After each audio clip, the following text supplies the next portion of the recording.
From the first time that I saw you, I was taken by surprise. You had more than just four colors. I could not believe my eyes. Your sample playback capabilities were just the best. And when I saw your resolution, wow, I was impressed. My Amiga, you're more than a friend, not just a gal pal. We're in it to the end. I can tell you exactly what you mean to me, but I know you'll always be inside my heart.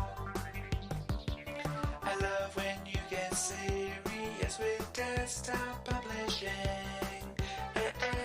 Just your painting, girl. Well, you are number one. When nothing quite will hit the spot, you're awesome at coding. And when we chill and play together, it's always the most fun. My Amiga, you're more than a friend, not just a girl pal. We're in it to the end. I can tell you exactly what you mean to me, but I know you'll always be inside my heart. When I turn you off, when I push your buttons, I always feel sorry the next day. I wish I could be with you every hour. I love it when you light up. It makes me feel so good.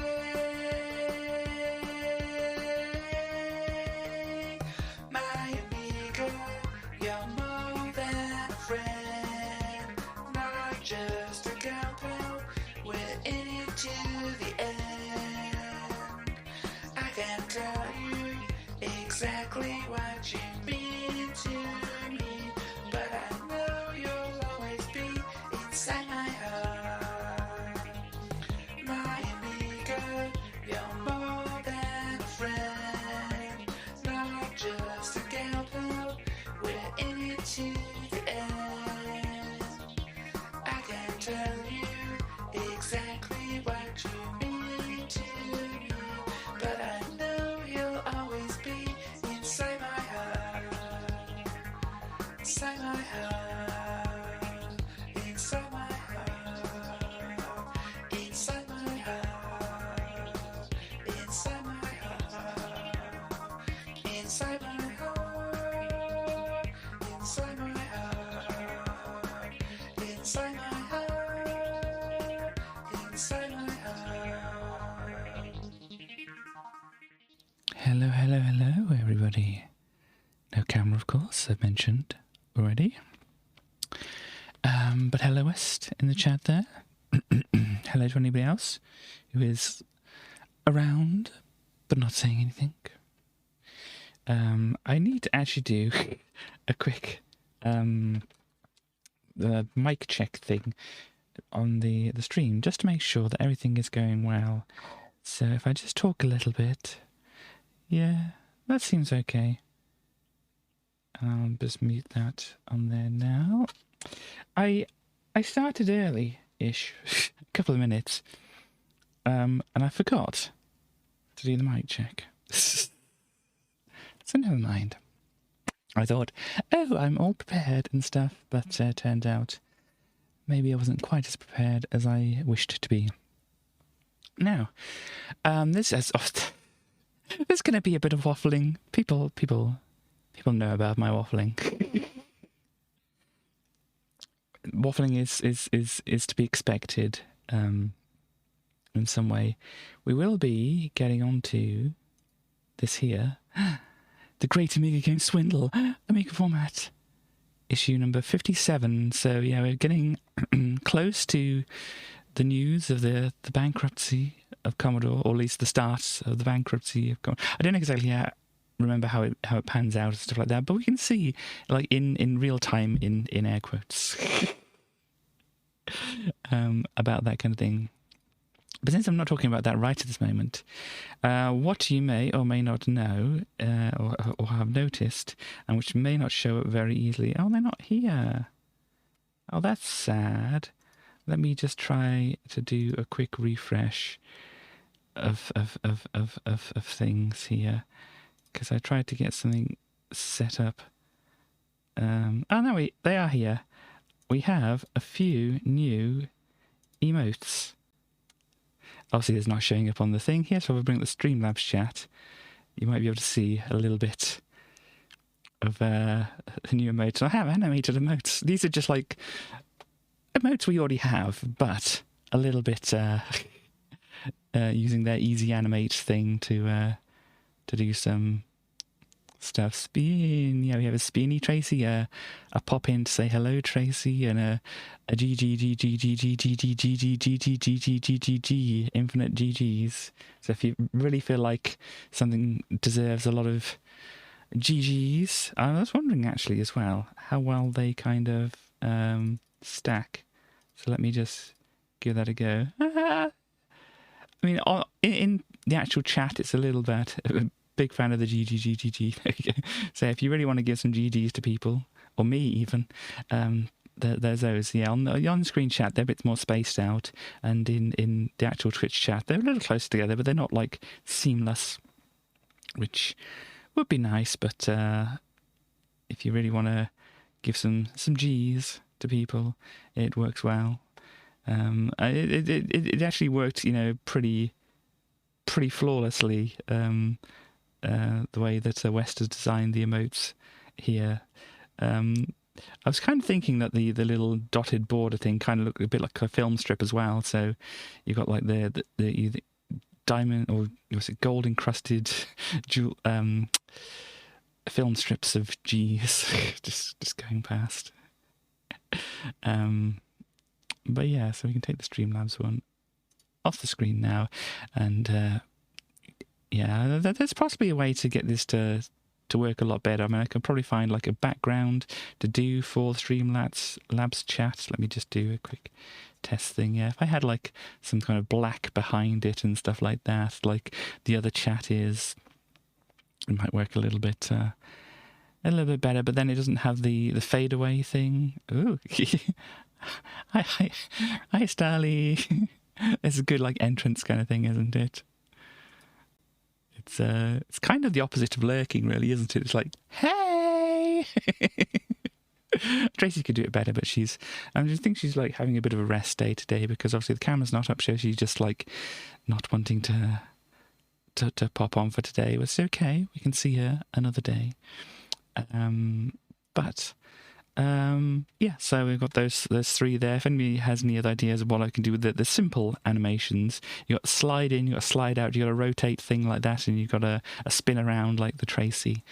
They also got a couple other things. One's like shake a lot, and the another one's just like change colours and stuff like that. I'm not quite sure whether the emotes we have would work well with that, or whether we could have new emotes, or if somebody is capable of doing animations, whether they want to design something which I can compensate them for. Obviously ask beforehand whether you can do it, because I'm not just going to like throw out a load of of money to people. Tracy Slide is a very good one. They've definitely got their like the momentum of it working right. Let's just put these sliding in Tracy's on the screen here. That works well, I think. Yeah, so there's not much more to talk about before getting on to the actual content, which it has waffle before the content. But Starly, I know obviously you're going to have to pop off soon to do your learning and stuff, but how much time do you have? Because I have something I would like to ask people about. Move some windows around. Bring up here. I've made this thing a little bit bigger on my screen. Too poorly. Oh no. Oh, sad to hear that. Hopefully they can, I don't know, send some pots to you to look at. Oh, it's sad to hear, but yeah, it's good for you to get better. But anyway, one of the things I started playing on the stream, and it's like, I can give or take playing this, but obviously Starly's expressed interest in me continuing to play some more. You might need to go chill. That's okay. Starly's expressed interest of me playing some more of this game, Alien Isolation. As you can understand, if you don't know about it, it's about aliens. So this person's getting burned a bit here, and there's aliens and stuff like that. But I generally don't have a lot of the usual kind of reactions to horror games and stuff like that. So Starly and I think other people find it entertaining for me to play such a game as this. So there's this, which, you know, as I said, this is like for Friday. It's like what can I play on Friday? And I've got, you know, obviously a few different ideas of things I could do, and stuff like this. There's this one which I've done before, and you know, if people are interested in seeing that some more, then we can do that. Also, I started playing, you know, the Super Metroid randomizer. I would probably start a new one because I probably have forgotten quite where I was and what I was doing and some things of the previous one, so it'd be better to start a new one. And I've kind of created one which is possibly going to be a little bit easier than the previous one. So yeah, there's this which we could have a look at as well, some more. Also, I've found out, and just a warning to anybody who has any kind of phobia or whatever of spiders and whatever. There's going to be spiders on the screen for the next minute or so. There is this here, which I've checked with West, and West said that this depiction of a spider is reasonably cute enough. I'm kind of putting words into their mouth there by saying reasonably cute enough, but I'm guessing that they're reasonably cute enough that they're not going to cause any kind of afraidness of spiders and that kind of thing. So we have various things happening, and you shoot webs around, you swing around, and yeah, and there's oh gosh, what did I do? Shit! No, that's we already did that. We looked at that before. But oh yeah, it's got some music and stuff like that. Let's just mute that for the moment. But you can see you shoot webs, you swing around, and if we skip forward a little bit in the video, you've got a crow or something that attacks and kidnaps. I don't know exactly what's going on here, but yeah, it looks like an interesting kind of game where they are the Fly Lord, and yeah, your little spider just spiders around places and things like that. So this is another game we could possibly have a look at. We also have this one, which is on Game Pass, which is an interesting looking game. Basically, you take objects like these objects here, and you can move them around, and they change size and stuff. So these obviously blocks and chess pieces would have been smaller. This, you can change this block into like the size of this block and whatever by just like moving them around, and it's based on your perspective. You know how things, when they're close up, they look bigger, and when they're far away, they look smaller. It's kind of like this. So if you move them far away, it does look very interesting, yeah. And so this is another game which I'm kind of interested in having a look at and playing around with. Also, West, you were mentioning previously about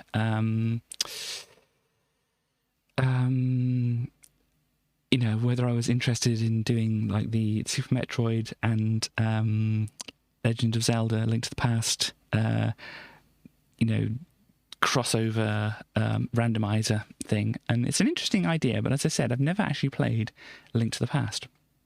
So this is another game. It's at some point I'd like to play through here. This is the Super Nintendo one and whatever. And yeah, there's quite a few times I've started playing it as I like just got out from Link's house and into the first dungeon and just kind of like stopped there and thinking, oh, I understand how the game is working and I want to play this, and never really played much beyond that. So it's definitely one which I want to play a bit. Oh, thank you. Yeah, if you want to add, there we go. But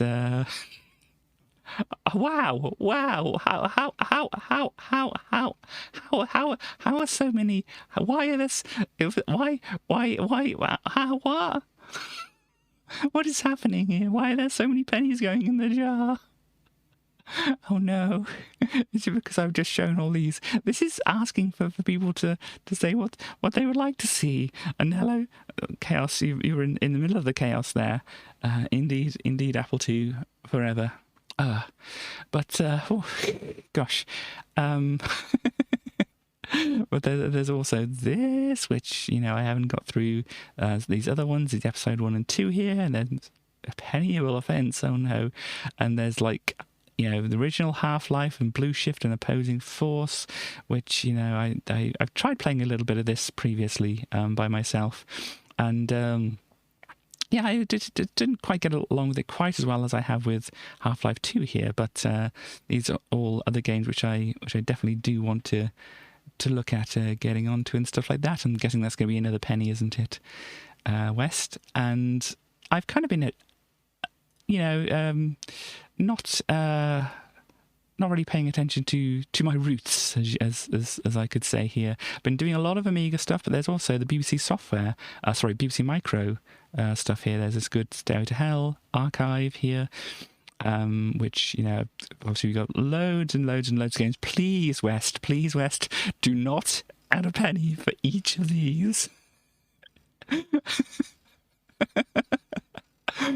But yeah, as I kind of was doing previously on my YouTube channel before I started streaming, I was doing like just random BBC Micro games and stuff like that, just doing a little explore of them.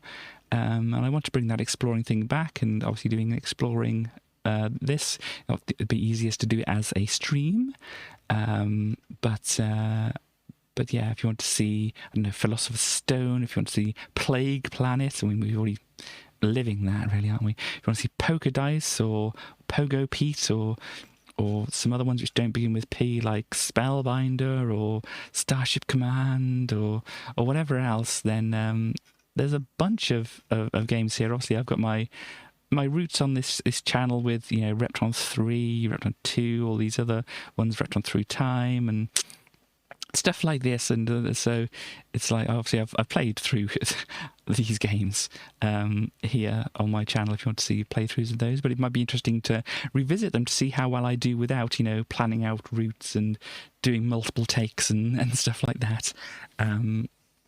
But yeah, there's just like a lot of other things like this, like Pipeline. I might have shown a little bit of Pipeline, I think, maybe in the video. I think I did that as long with Raven Skull as well here, but didn't actually play through the whole thing and such like that.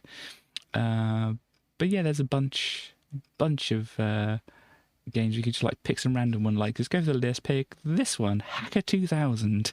We'd see what Hacker 2000 was, and we could scroll through and we're like, oh, look, what's Staff of Law? What is that? How does that play? What is it like? And what is Corporate Climber like? And also Galactic Commander or Future Shock, which, we could just like skip through and just do like a stream of looking through things like that. And also not for Friday, but for just, I think maybe me and Starly, I asked her already whether she'd be interested in doing this for like after Minecraft on our Sunday streams. We might have a little bit of look at this game, which is called Escape Simulator, which is basically an escape room simulator. And you've got various different puzzles in different rooms. You're these like cute characters, and you just like look at puzzles and stuff like this, and yeah, there's a bunch of things you can move stuff around the room. I saw somebody or a couple of people playing this first room, and so like I know a little bit of the start of it, but I stopped watching because I thought it might actually be a fun game to play, and so yeah, we've got various different things here. Got like a number puzzle on the side here. We've got a chest which we're going to have to find the key for. We've got some water and some planks and some plants and some doors and an Egyptology book down here, and it all seems very, very, very interesting. We got different suits. We can be in space as well, and yeah, it looks all very, very interesting. But as I said, this is probably one which would look at doing on Sunday streams with me and Starly, and we can bumble around the rooms and try to figure out how to do that. But as I say, I'm kind of like trying to figure out what I want to do for Friday stream, because obviously Wednesday streams now we're going back to the Amiga stuff. Sunday streams we've got Minecraft and maybe a little bit of this escape simulator thing. But yeah, for this Friday and for Fridays after, I mean, I want people to kind of sound off on what they think they would like to see more, first. That's exactly right. So we have the choice of like Alien Isolation here, or we have more of this Super Metroid, that's the one. Randomizer.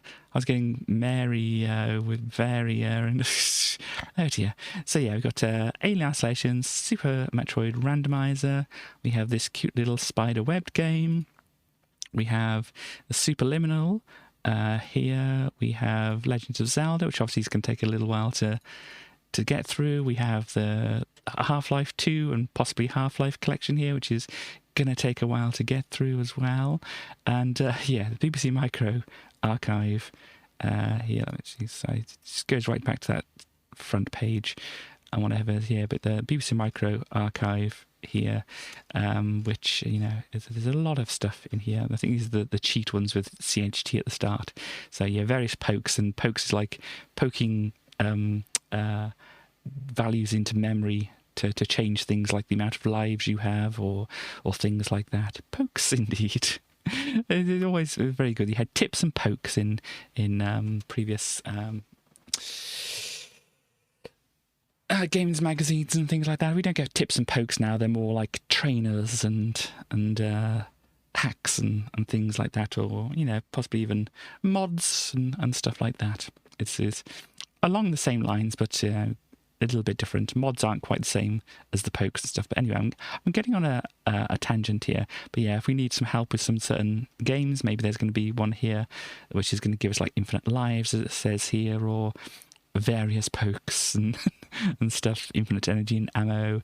But obviously they're not available for every game and stuff like that. But if they are, maybe if we're having trouble, we can try and find a cheaty version.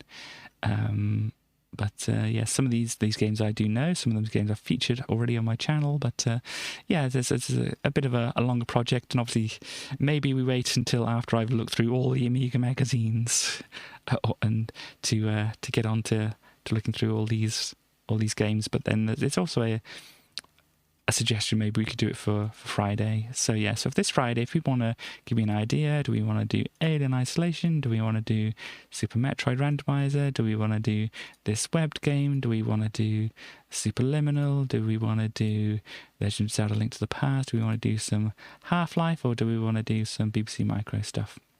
So please let me know about what is looking good for people. And now that I've waffled, we can get into some more waffling. Because of course I never start exactly as I said. I've increased the resolution of the window to go with the 1080p, so hopefully you can see things in a little bit more detail to what you previously would have been able to. This is March 1994, and as always with sorry, I'm going to move the window. Oh no, don't separate. Oh no, it's separated. Oh no, go over there. There we go. Thank you very much for playing along. Because it's March 1994, we need to see what has happened, or what did happen in March of 1994. And here we have the official single chart. And oh, look, it's We Don't Talk About Bruno and Surface Pressure, which we were talking about on Sunday stream as well, because obviously Encanto is a movie which I watched when I was over at Stars and West's place. Both good tunes, yep. So yeah, singles we don't talk about Bruno number one, but and Surface Pressure there. And yeah, I mean, I have been listening to these quite a lot myself recently. But anyway, we're not doing advertising for Disney here, unless they want to pay me. Disney, do you want to pay me to advertise? I will quite happily talk about these songs if you wish me to, and pay me for, of course. Maybe leading with the whole payment thing is not the best way to go about that. Anyhow, what was on the charts from the 6th of March 1994 to the 12th of March 1994 in the UK? Well, at number one we had Without You by Mariah Carey. Is that going to be I Can't Live, Living Is Without You, well, you could say Harry Nilsson, but I think, was it Badfinger who actually wrote it before then? I think it was.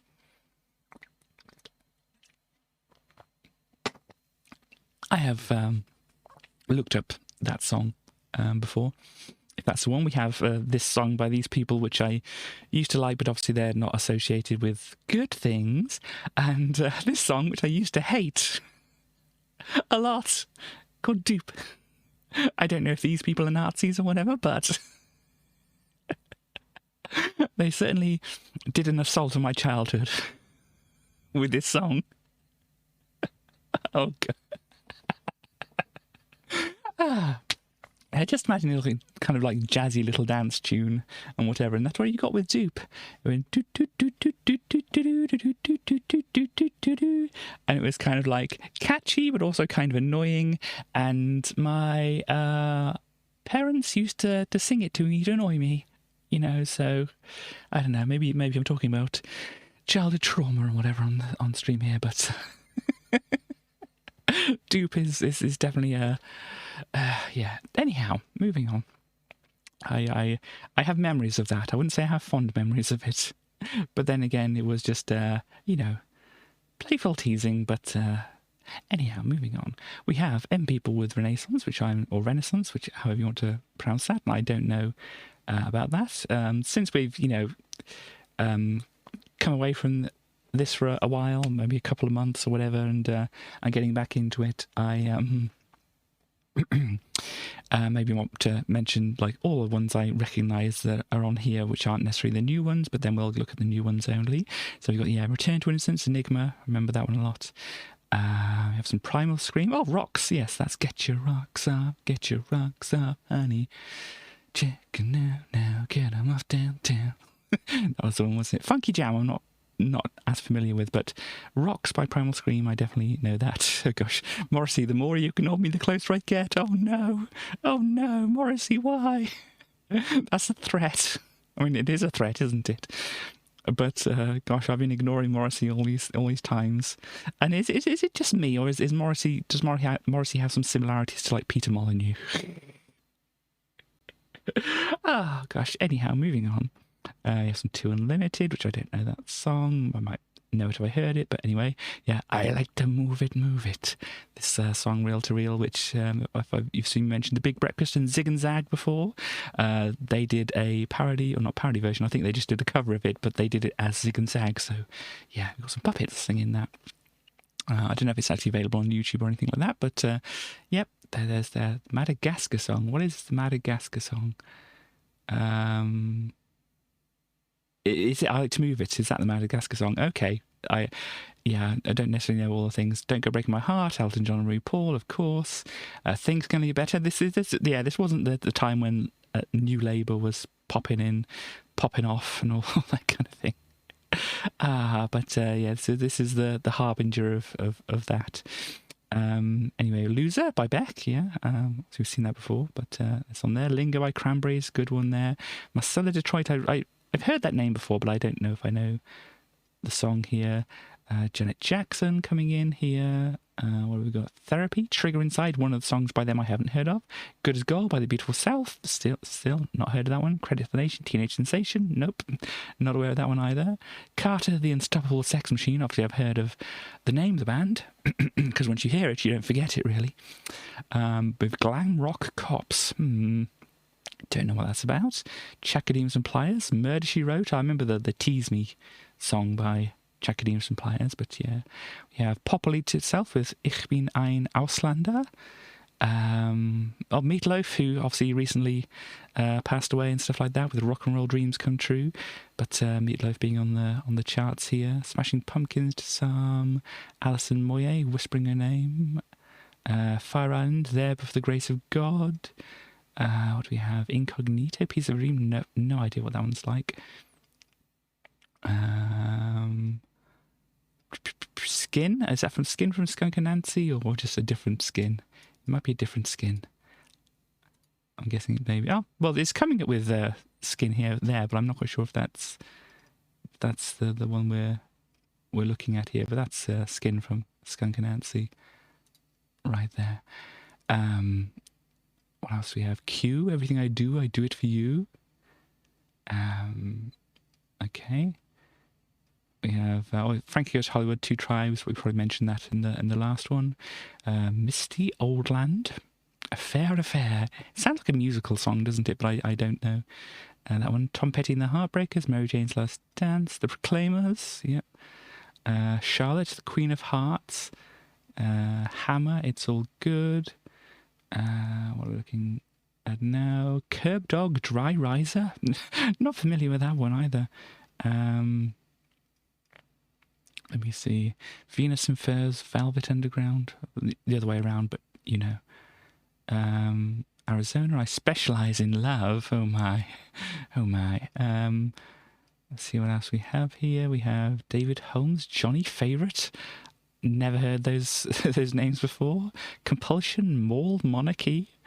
Squeeze, It's Over. A lot of things I don't know. Joe Roberts, Lover. Perks of Living Society, it says there. Two Down Tree. Tori Amos, Cornflake Girl. Red Hot Chili Peppers with Give It Away. Give it away now. So yeah, back up to the top here. So we look into the next week coming up here. Oh yeah, this is. How long did Deep stay on the chart for? I think this was the only song. Yeah, the only song that they had that charted. I think it was just one of these like joke ones. Oh, like weeks on charts, 13 weeks, number 1, 3, but it felt like far more. Gosh, what have we got here? Bruce Springsteen, Streets of Philadelphia, which I do remember. It was the song about homeless people. I don't know how good it was. I think it was about homeless people, wasn't it? There was a film as well, which might have been about the same thing. Obviously, correct me if I'm wrong. Blur, Girls and Boys. Oh, gosh, they need a reissue of this with like some more added on here. Girls and Boys and non-binary people. But, you know, it was you know, it's reasonably progressive as it is. Girls who like boys to be girls, who like girls when they're boys, and all that kind of thing. In there, Tori Amos coming back on the chart with Pretty Good Year, whatever that sounds like. Degrees of Motion featuring Bitty, Shine On. Bjork, Violently Happy, one of the songs I do know from Bjork. Oh yes, Salt and Pepper with On Vogue, What a Man. Indeed, that's another one I think Zig and Zag did a cover of, but or at least had in one of their shows and stuff like that. But yeah, anyway, we have Pantera, I'm Broken. We have Jimmy Cliff, I Can See Clearly Now, probably the song you're thinking of. Nat King Cole, Let's Face the Music and Dance.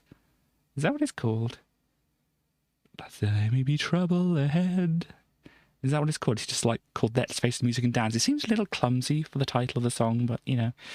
Anyhow, Juliet Roberts with Again / I Want You. Zayn with Groove Thang. What else we got? Alison Limerick, Love Come Down. Charlatans, I Never Wanted Easy Life. I do remember something from the Charlatans, but I don't remember what it was that I remember from them.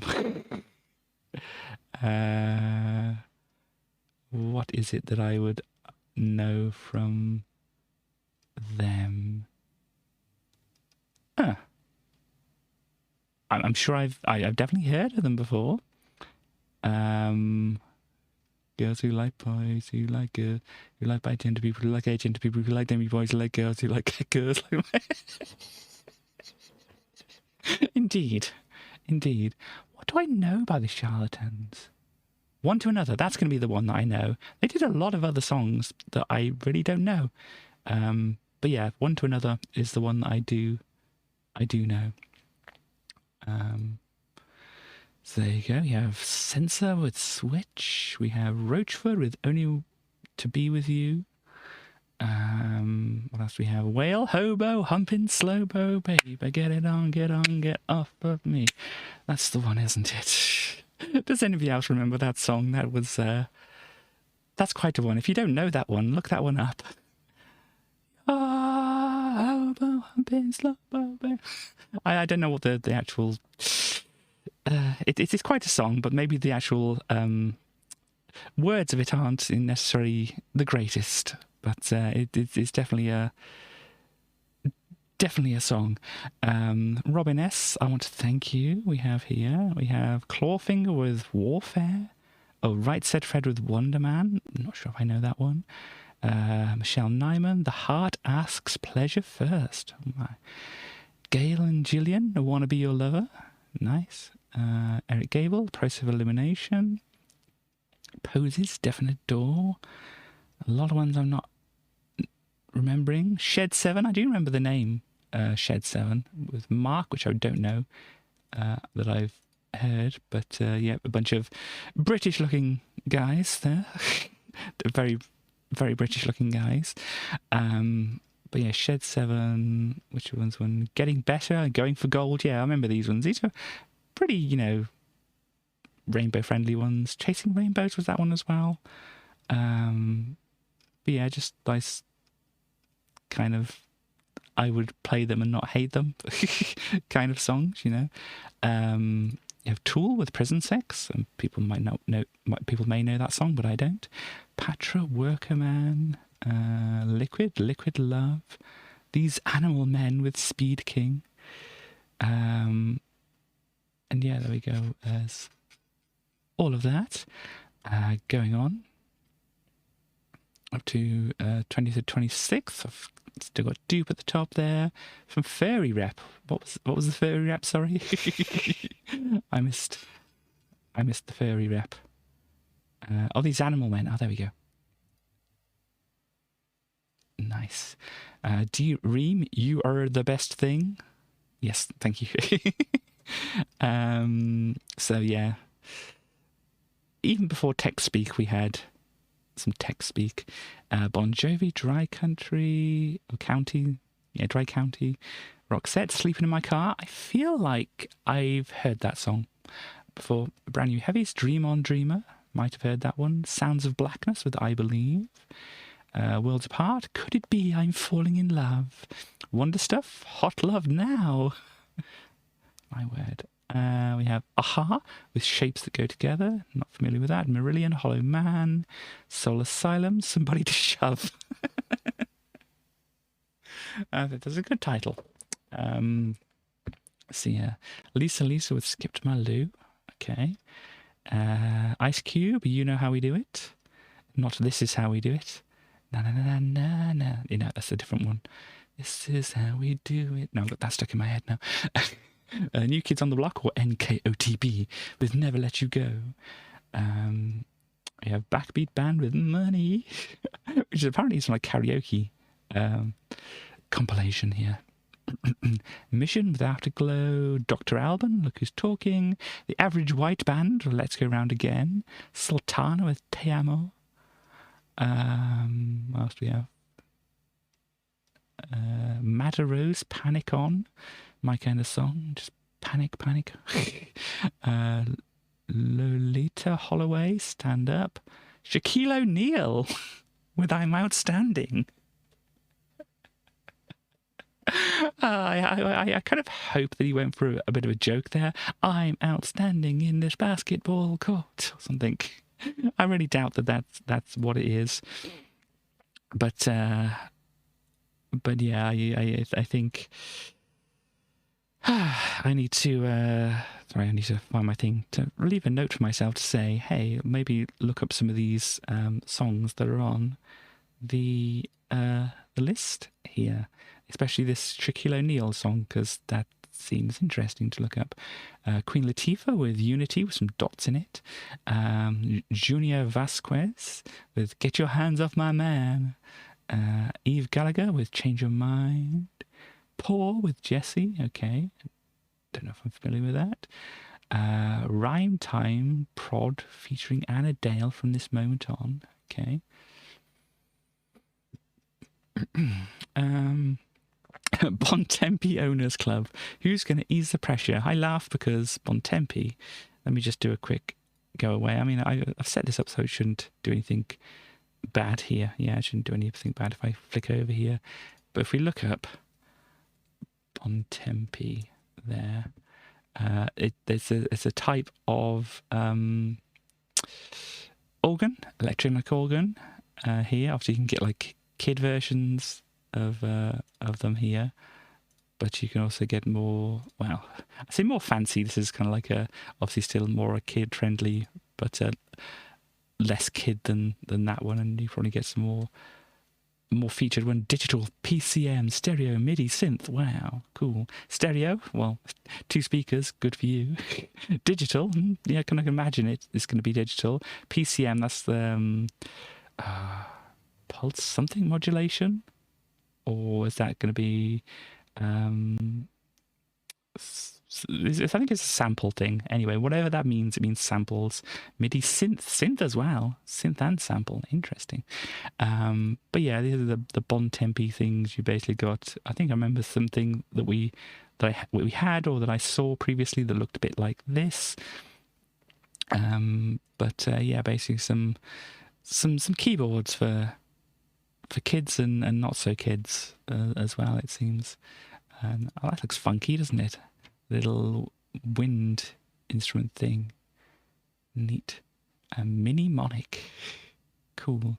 Melodica, yeah. That's what they call those kind of things. But yeah, so that is what that is there. They are neat. Pulse code modulation. Okay, thank you. I think that does mean samples, but I don't know exactly what pulse code means and why it's modulating. But anyway, we've got to the end of this. And then we got the one last part, because we're going to be going to the April here. Thank you for looking that up, by the way, Stars. And hello, Stars. I don't think you've spoke in the thing yet. Stand and stretch this early. Gosh, well, I need to make sure I do it during the stream somewhat. But I also need to kind of do it more in the middle. Did I say that? I don't know what I said. Anyway, I'm getting up stretching. You can't see me this time, but there's going to be a moment of silence because I'm going to be standing up and stretching.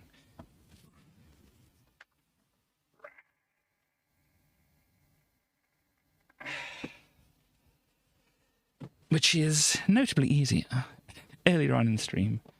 Yes, hello. A very anxious day. Oh dear. Well, I hope this can be a little bit chill at least for you. I don't feel like doing anything high impact, if that's the words.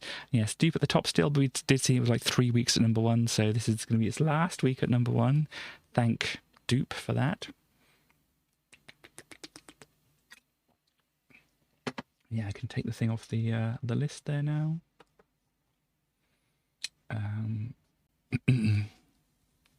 So what have we got here? We have Madonna, I'll Remember, Hadaway, Rock My Heart, but Don't Hurt Them, JX, Son of a Gun, K7 and the Swing Kids with Heidi Ho, interesting. Culture Beat, The World in Your Hands, Alison Moyet, oh, we've kind of seen that already. James with Jam J. Good names there. Diana Ross, Best Years of My Life. Tony Braxton, another sad love song. Oh dear. Deacon Blue, I was right and you were wrong. Pulp, do you remember the first time? Yes, I remember. I remember this song. I don't remember the first time I heard this song, but I do remember this song. But yeah, there's Pulp there, which you probably are familiar with, Common People, and Jarvis Cocker mooning Michael Jackson, wasn't it? Anyhow, Say Peniston with Keep Giving Me Your Love. I think it's CC, isn't it? UB40, C'est la vie. I don't think that's the... Who did that? C'est la vie. No, that's not the way it goes. It's, say you will, say you won't, say you'll do what I don't. Say you true, say to me, say la vie. That's the one, isn't it? That's S Club 7, isn't it? Is that S Club 7? It's some band like that. But Bewitched, was it? It might have been Bewitched. Anyway, you have Yaz here with Have Mercy. Yaz, they did Bewitched, thank you. I'm thinking of... I do know S Club, yes. Yaz, I do remember Yaz. That was... The Only Way Is Up. Yes, Yaz and the Plastic Population. The Only Way Is Up. Baby. Yaz and Aswad. Interesting. But, yeah, there we go. We have Echo Belly, Insomniac. I have heard of the name. I'm not quite sure if I know very many songs by them. General Saint featuring Don Campbell with Oh Carol. Looks like it's a reggae one here. And a word which always seems very interesting to me is copacetic, but I'm not quite sure exactly what it means. Let's do a live dictionary lookup of copacetic meaning. Copacetic meaning in excellent order. Okay, so that's what it means. Do some learning today. Say Copacetic Records. That's a good name for a record company. There we go. Bone with Wings of Love. Smooth Touch, The House of Love, In the House. Teenage Fanclub and De La Soul. I don't know enough about Teenage Fanclub to know, but I heard of a De La Soul before. Fall In. Is it De La Soul the ones they did the one with the gorillas? Feel Good, isn't it? Is that De La Soul? Or is that somebody else? People can correct me if they want to. I can't look up everything. But I think that's right. All for One, So Much in Love. Yep, cool, thank you. Sticks and Stones by Card. Wycliffe. I don't think that's the Wycliffe Jean. One More Time. Judith Durham / Seekers, World of Our Own. I'm trying to think of what other songs I've heard of from De La Soul, but I can't think of them at the moment. But yeah, I have heard at least one other one by them. New Kingdom, Cheap Thrills, Dada with Dim, okay. And that's what we've got. Coming in on the charts in the month that we're looking at. So yeah, I mean... they're definitely burned into my brain with Dupe and that. But anyhow, let us move on and see what was actually happening in the world in March. Here, just may check. March, that's the one.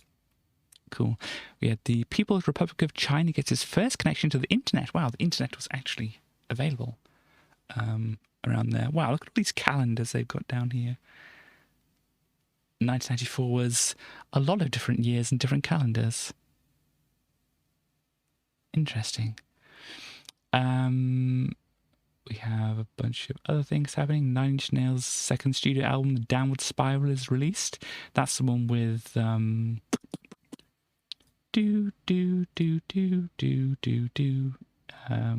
Closer. Yeah, that's the one. And I think that motif appears elsewhere as well during thing. But yes, Closer, Hurt, that one. There. A photo by Marmaduke Wetherell. Previously touted as proof of the Loch Ness Monster is confirmed to be a hoax. Oh, Marmaduke. Oh, Marmaduke. Marmaduke Wetherell, what are you doing? Church of England ordains its first female priest. What took you so long? Apple Computer Inc. releases the Power Macintosh, the first Macintosh computers to use the new Power PC microprocessors. So obviously they were like Intel and that, and they went to the Power PC, then they went back to Intel, and then they've gone into their own stuff as well. And yeah. Oh, look, Linux kernel version 1.0.0 is released after 2 years of development. Interesting. And I don't really address it so much, but yeah, I call it Linux because obviously we didn't have as much internet. The YouTube was still quite a few years away by this point, so I wouldn't have been able to hear people say the name of the operating system. So I read up, it was pronounced like this name, Linus, and it just had an X on the end, so I said Linux, and that's the way it's in my head. You've had a number of PowerPC Macs. I've never had one myself, but obviously Linus Torvalds here is more pronounced Linus Torvalds, so it should be Linux. People normally just say Linux or Linux because it's easy for them, but it's more accurately would be pronounced Linux, I think, but I'm just say Linux because, that's just kind of what's burned into my brain. We have, things happening here. Some more things happening here. Some more things happening here. A lot of not hot things happening here, really, to be quite honest. What do we have in the births of... Oh, we got March and April together here, okay. Pressy button magic software. Well, sometimes it's magic. Sometimes it does magic stuff. Other times you have to work a little bit at it. But yes, we probably have Justin Bieber being born around here. And obviously you probably have an idea what Justin Bieber looks like. We have... anybody else I recognise here? We're only looking at March because, it's highly accurate magic. It's difficult to sometimes. Yes. I've tried programming magic. You've seen some of my results on stream of my programming, and it still is a little bit arcane, even to me. What do we got here? So, Death's Nobel Prizes.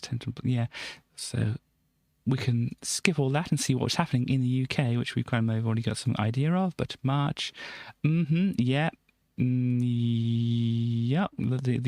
Europe's first inverted roller coaster, the Nemesis, opens at Alton Towers. I don't know if everybody who watches here knows about Alton Towers. I know probably quite a few people do. But this is Nemesis hanging upside down. I have been on this roller coaster previously. And Alton Towers is a theme park, and it has a bunch of things. What ones have I actually been on? The first dive coaster, I think I've been on the Oblivion. Is that the one that goes down to the Rita? I've been on that one as well. What else do we have? Don't know about these other ones. I mean, some of them was opened like recently, so I wouldn't have been on them. But definitely Nemesis. I think Oblivion, if that's the one that just like drops you straight down. I think I've been on that one, and Rita, I know I've been on that. A launched hydraulic launch coaster. You'd think you wouldn't need to have launch twice in there, but apparently you do. But they had the black hole as well. But I don't know if the black hole is still standing. I think they might have replaced that with other things. And I remember when going in the black hole, I was a little tall for it, and so it was a little uncomfortable to ride inside it, and maybe that's why they replaced it. Hex, yes, I've been into Hex. They have a gangster granny ride. Oh dear. Anyhow, moving on. Children's ride. I probably haven't gone on any of those ones. Transport, monorail, sky ride. I think I've been on that one. Had to walk around the gardens and stuff like that. Past ride. Oh yeah, corkscrew. That's gone, has it? Black hole. Yeah, definitely was on that one. It was a roller coaster which happened mostly in the dark. But yeah. see. Main past attractions. Do I remember any of these other ones as well? I don't know. I never saw this Subterra Nemesis one. But it opened in 2012. Yeah, I think that's, after I went to it for the last time I've been to it so far. Corkscrew, what was Corkscrew? Oh, it's a very twisty one. But yeah, so that is what it is. Alton Towers. There we go. Do they have like a map of the place? Forbidden Valley, Nemesis theming. There was very interesting pictures and stuff like that.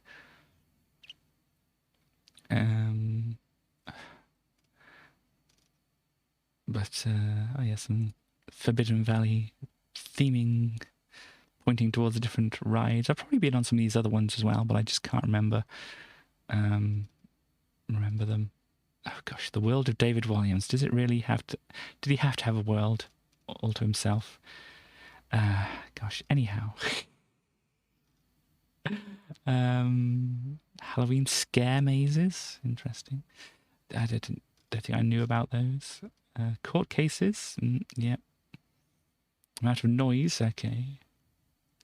By the screams, the music. Yeah.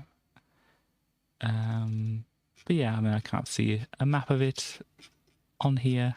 Maybe there is one they used to give out. Possibly still do. Yeah. But anyway, we have 1994 on British television. Let's see, March now. We have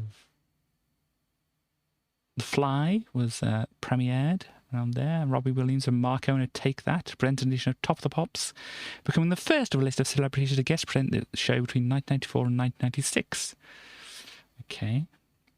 Play Your Cards Light with Bruce Forsyth here. And somebody from Coronation Street, which I don't really care about. Debuts, we can have a look through some of this things. What we got: March, Honey for Tea, Pie in the Sky, Men of the World, Ain't Misbehaving, Crush Co. That's what we've got there. Laurel Avenue. Some of these I really don't know. Criss Cross, indeed. Oh, I think I remember something about that.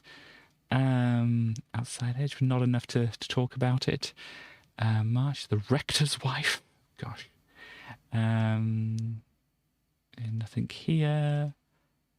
And new channels and stuff. What else do we have?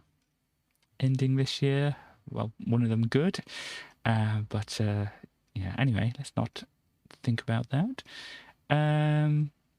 Deaths, but I was trying to look at births, but there's not a lot of people here. American television, which some people might be more familiar with. We have March. Bunch of things. Okay, there's a bunch of stuff there. Debuts. Weird Science. Is there a TV show, Weird Science? Apparently there was a TV show, Weird Science, as well. Secret Life of Toys. Nice. Busy World of Richard Scary. I think people might know of that. I don't really know too much of it myself, but I think it's one which people might know about. And ones which we're not going to look into. What else do we have? Nothing appearing in March here. Okay. Anything coming? Station launches, and it's not going to mean very much to me. Remember Busy World. Cool. Births in American television. We have Justin Bieber, of course.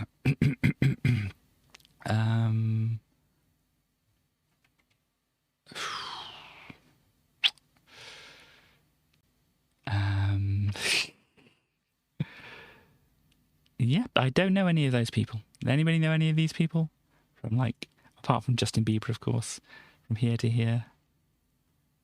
I am not familiar with those people.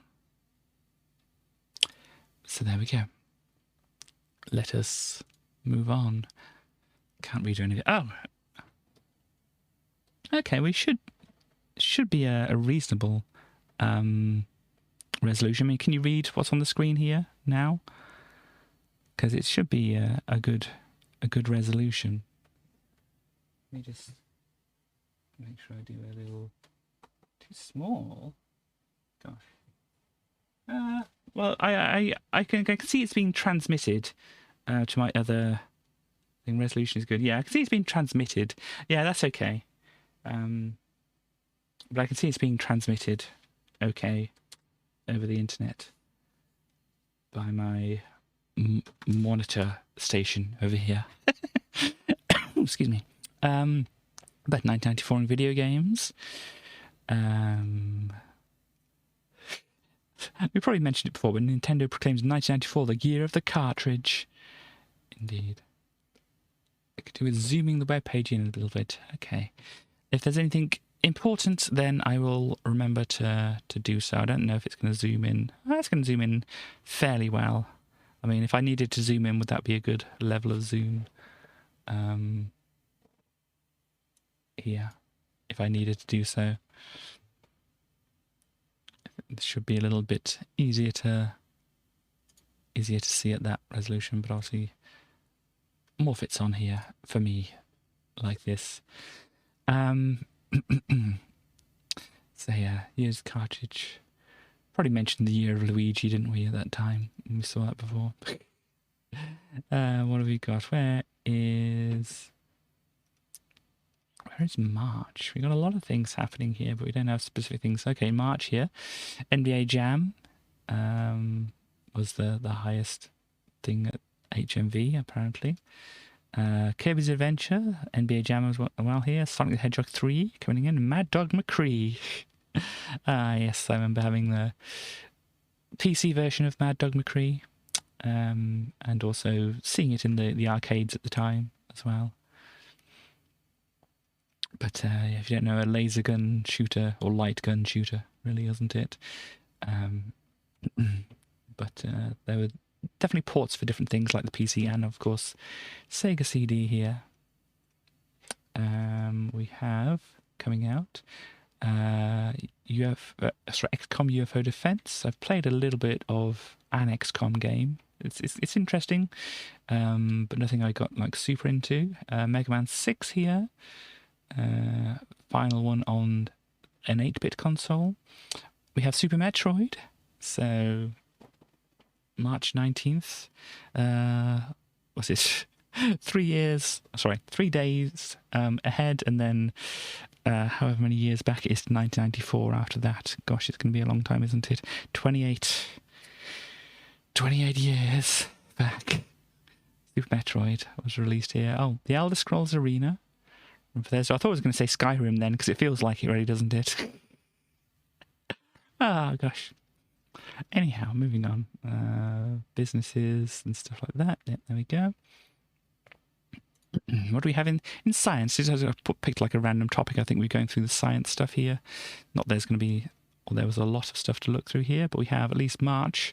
Here, the journal Nature reports finding in Ethiopia the first complete Australopithecus afarensis skull significant in the study of human evolution.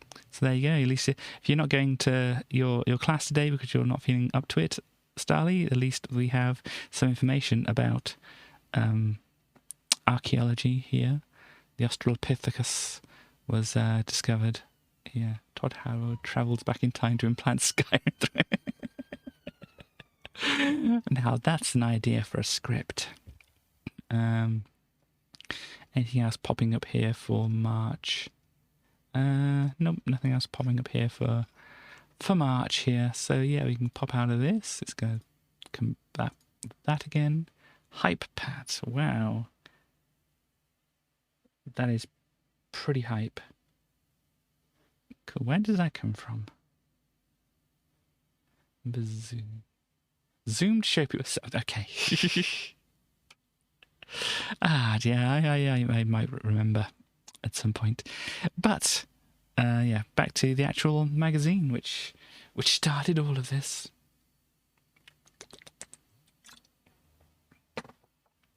We have protect your vital data, or keep your vital data safe, survive, test your stamina on an alien planetoid. So we got a couple of games here, a couple of backup utility things here, not very important on there. It says flip to the back cover for more on these great discs. So if we actually do go to what would be the back cover here, this would be like a little, obviously a back cover part of it. I think they also had like a special extra cardboardy bits around it at times and stuff like that. But yeah, we got backup utilities and some games as well, which we've been going to be having a look at the games, not so much the backup utilities. If we zoom out here, oh gosh, I've forgotten how awkward this is. But yeah, we're going to see that make great Amiga games swindle. Are we getting ripped off? We reveal who's getting rich with your Amiga game cash. Pictures on a compact disc. Gosh, who would think? Pictures on a compact disc. Discover how your Amiga can be a key to the world of photo CD. Scandalous. 1993's biggest selling game is bugged. We challenge the programmer. Hello, Morbits. Good to see you around. Hope you're doing well. So yeah, we've got a lot of scandal appearing in this one, apparently. Anything popping out at me from this here? Demo zone, we'll see that when we get to it. But David Braben talks. All this time he's just been keeping quiet, but now he talks. Frontier's programmer answers claims that his masterwork is riddled with bugs. Oh, that's what this is going to be. 1993's biggest selling game is bugged. So that's what that'll be. Got a lot of the good animated emotes working away. Obviously, I remember West you mentioning that a good little Popcat Tracy kind of thing going on with the mouth going open and closed would be a neat one. I'll have to look in to see if I can either do that myself or just ask you if you want to try and do like a simple other frame for that to make it work. But yeah, so there we go. That's the stuff here.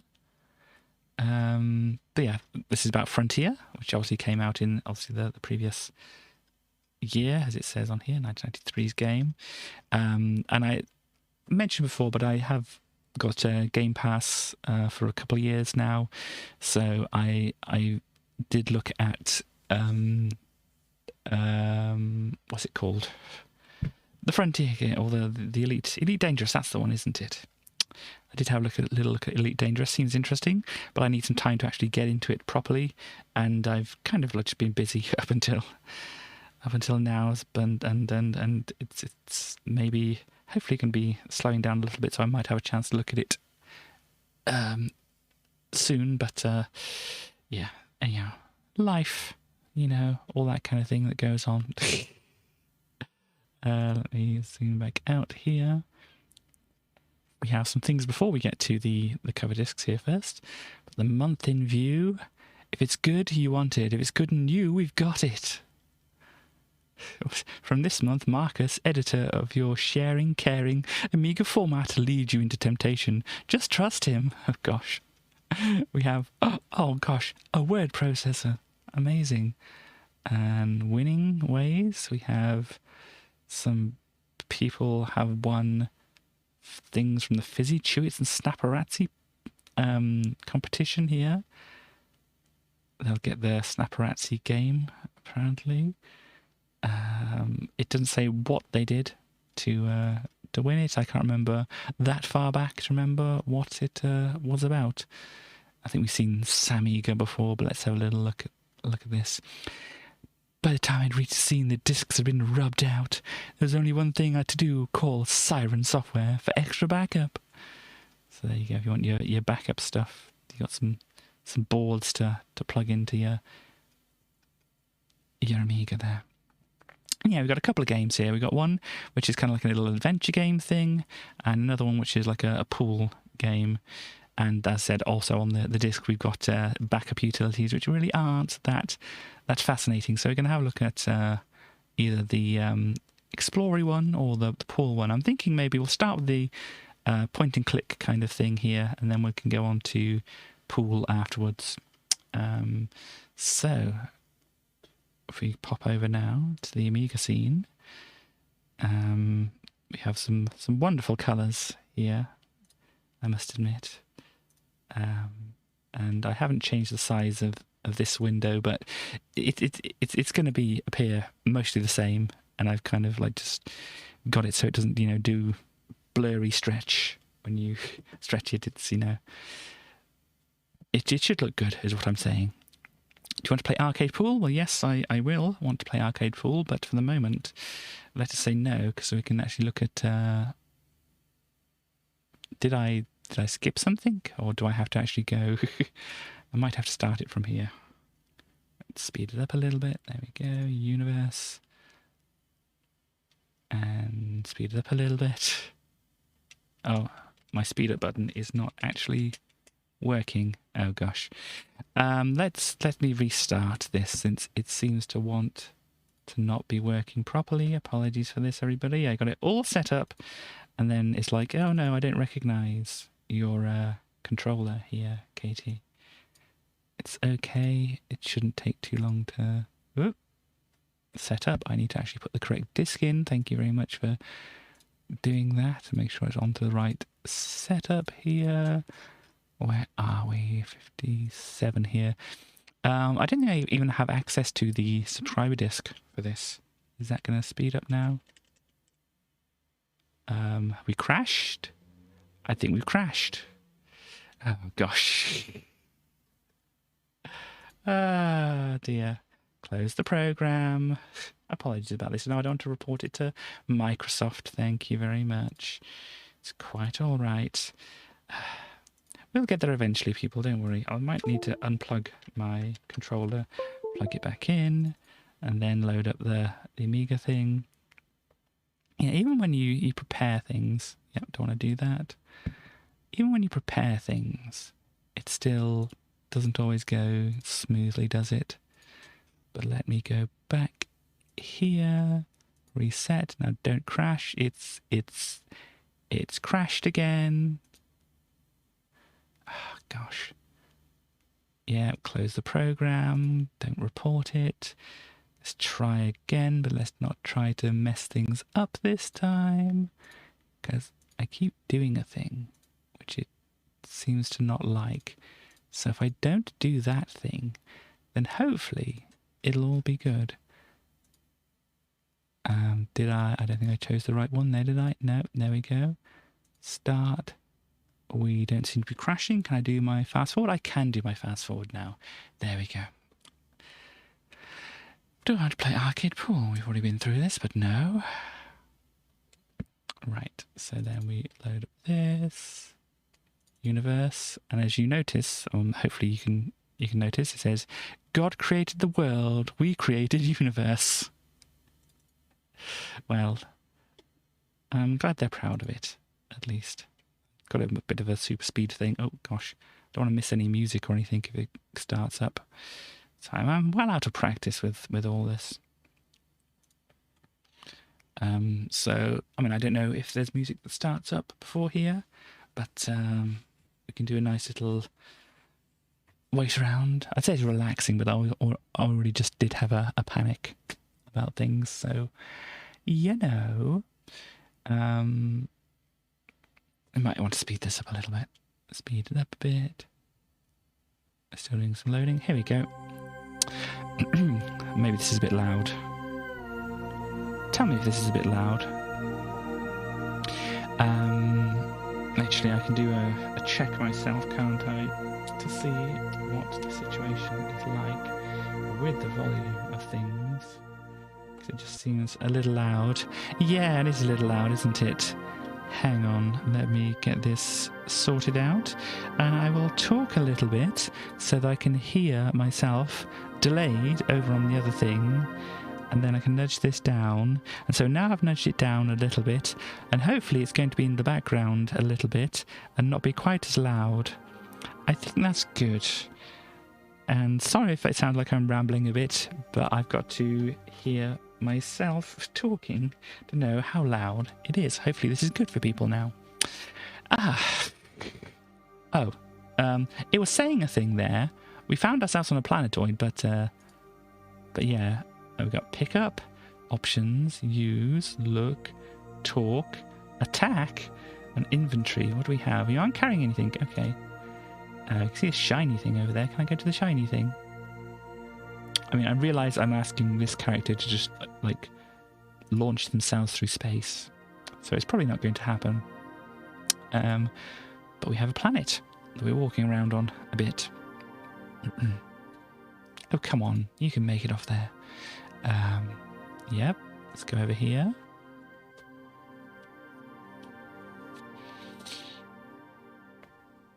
I don't know how big this planetoid is. There's a thing here. If I just click on it, will I pick it up?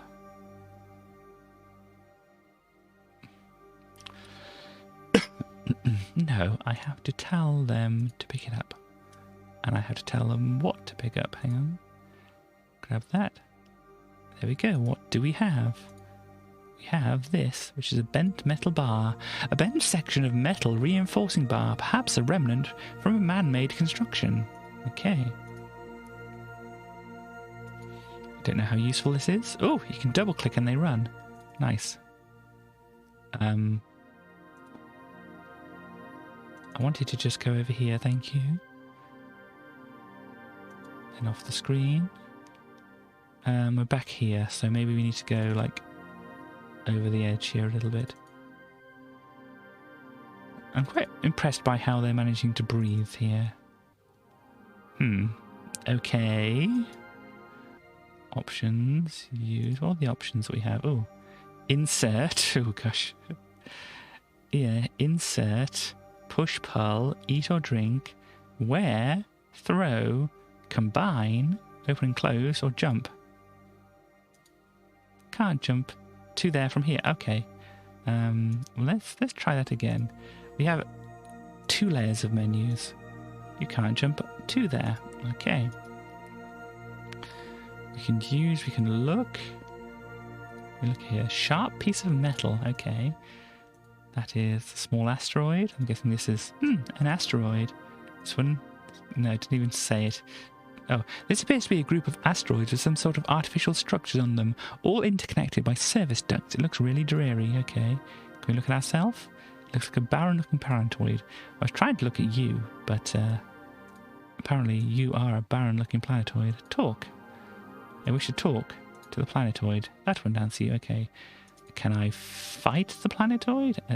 The barren planet with the bent metal bar? Yes. Oh.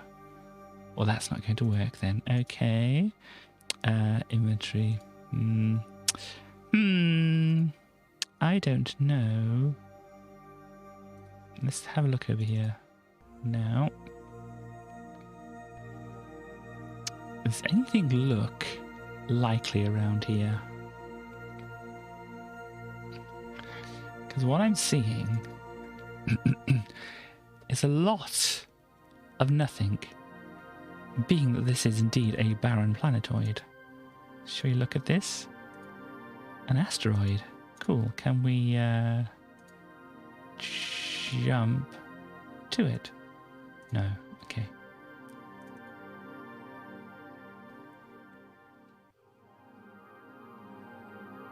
Okay. I mean, maybe we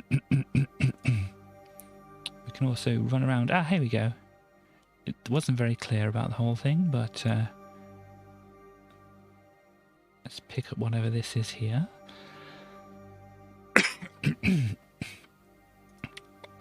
I would like you to tell me what it is I've picked up. A small rock. A decidedly average lump of asteroid rock. Well, lovely.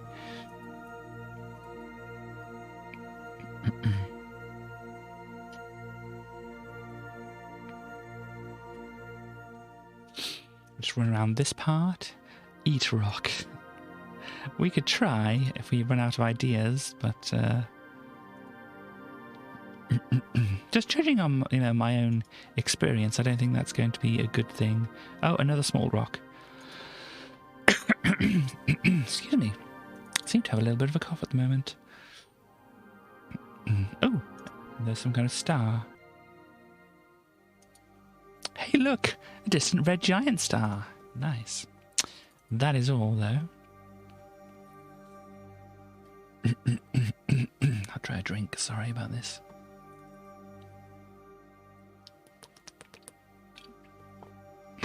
Yeah, I think we need to go around the planet again. This is not quite how planets work, but ooh, interesting. If I'm right, that's some type of service duct. Cool. It's another asteroid. Seems to be an asteroid.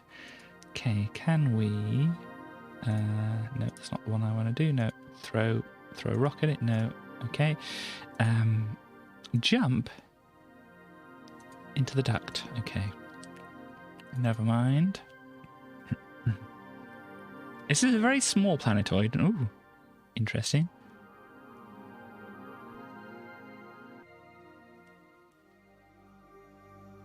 It's just going to go off screen, is it? Okay.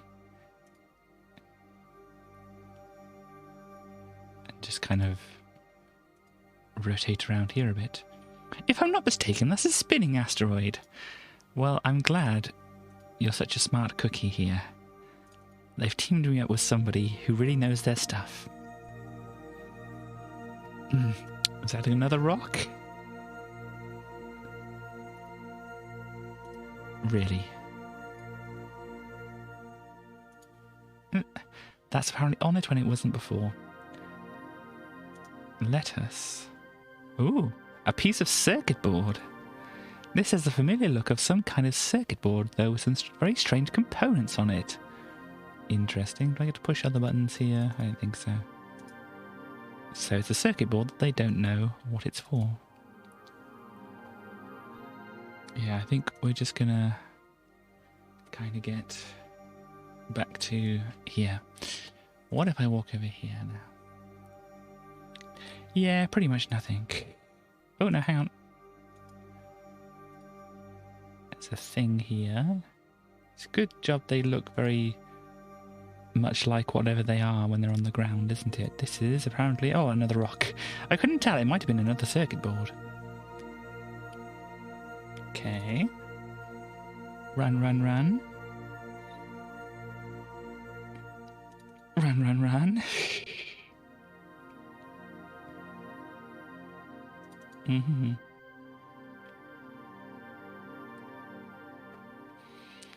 A whole lot of nothing around here, I think.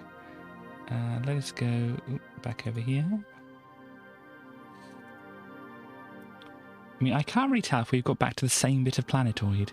It looks very much similar. Yeah, I think we've got to the same bit of planetoid here again. So, I mean, I think what we need to do is going to be something to do with... oh no, this is the spinning rock thing. I'm guessing it's going to have something to do with the spinning rock. And this thing here. Can we jump to the rock? We somehow... okay. I was expecting that to be a big failure, but apparently we can jump to the rock. Let's carry on around here. Run, damn you. I was expecting a big failure out of that, but apparently we can indeed jump on this thing here. If I start it now... oh gosh. This certainly looks like fun, doesn't it? Hang on, where are we? Here we are. I'm spinning around. Get out of my way, because I'm on a blinking huge asteroid. Probably going to need to jump off at some point, so let's get that ready.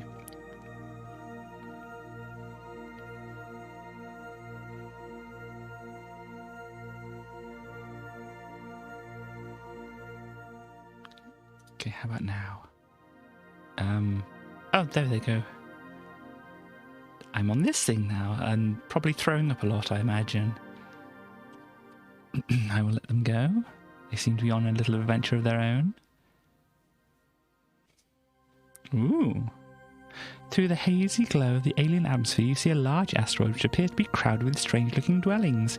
There are lights on in many of the buildings, and small craft can be seen flitting occasionally to and fro. Okay. This is... My, that's a big satellite dish. Can I interact with the satellite dish? What if I want to fight the satellite dish with the bent bar? You don't think it'd be any of use? You could at least give it a try. I mean, never mind. What is this that is over here? It looks like it used to be something, probably another satellite dish. They must have scrapped it when they got the bigger one, better one. I prefer the new one. So pick up, use, look, talk, inventory, attack,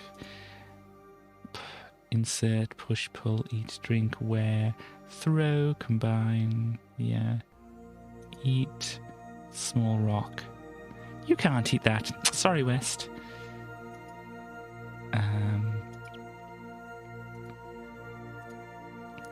Signs of life. They've built a whole town on what looks like a huge asteroid. I'm quite impressed with the gravity around here, aren't you? I'm guessing we're jumping across here. You can't... Why can I not jump to there? Can I jump to there now? Are you going to be this now? Are you going to be this silly? I can't... I jumped onto a huge asteroid that was spinning around. How can I not make it over there?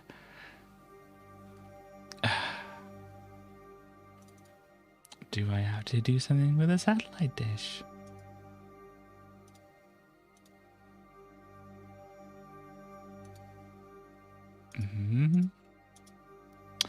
Can I talk to the satellite dish? No.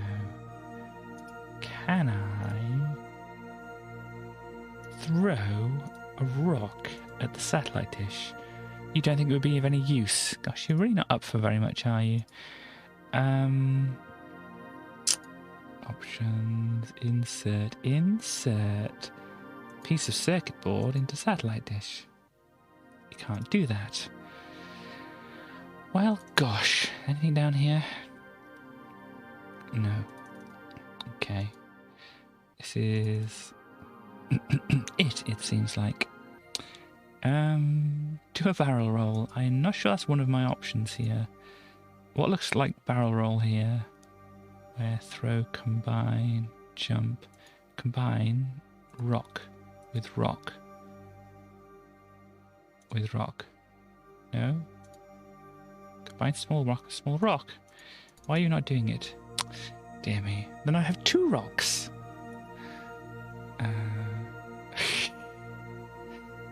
Gosh. Oh no, wrong button. Hang on. So,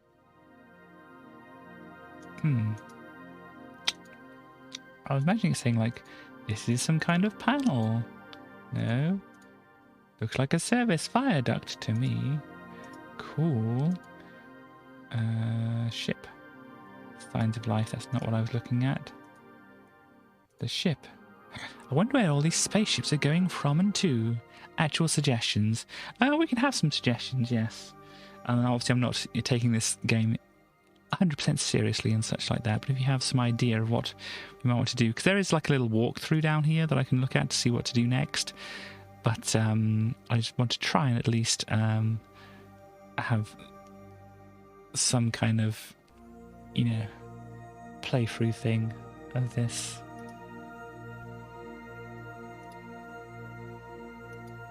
Nothing to pick up.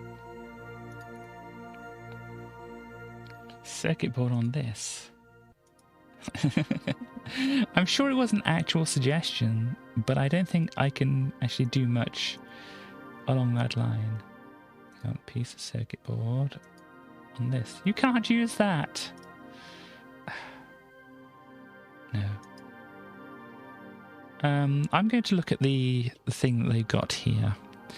So you won't be able to see this at the moment. Collect all the objects.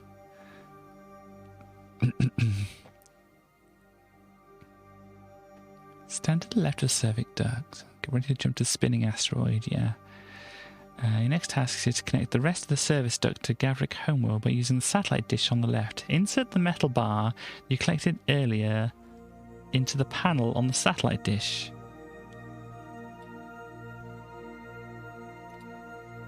Okay. So use metal bar with the panel. With the panel. With the panel. With the panel. You can't...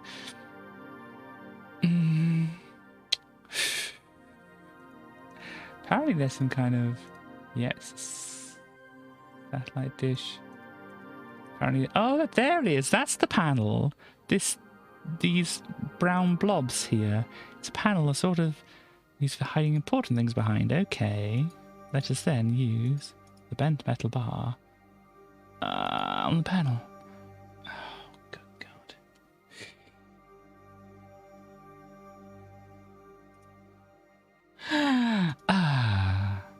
Pick up. Panel. You can't pick that up. And do I need to be close to it? No, don't go hide behind it. Use. Definitely said do this. Hang on. No, pick up. Use the bent metal bar on the panel. And you can't do that.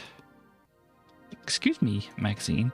Your next task is to connect the rest of the service duct to Gavrik Homeworld using the satellite dish on the left. Insert the metal bar that you collected earlier on in the demo into the panel on the satellite dish, then do the same with the circuit board.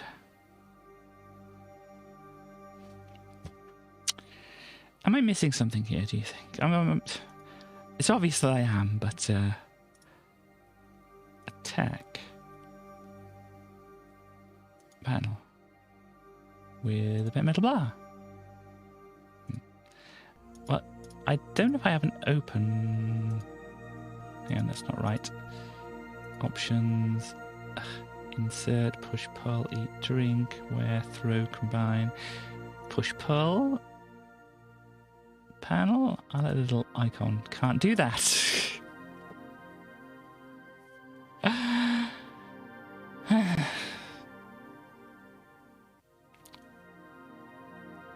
do.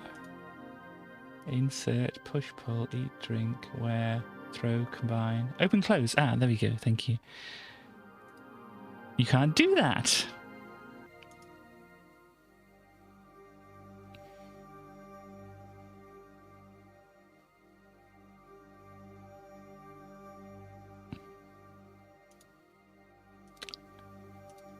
I think I tried this.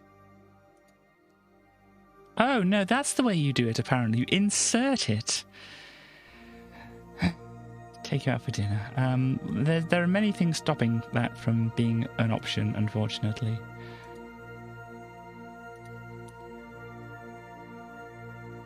Inch, there we go. We do that. And then we use... Can't do that. Okay, when you have done that, click on use to access the satellite dish computer.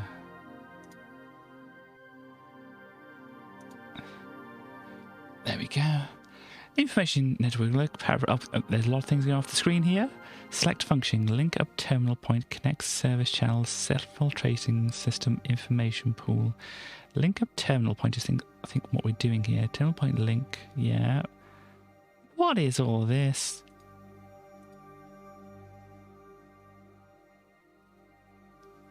Link.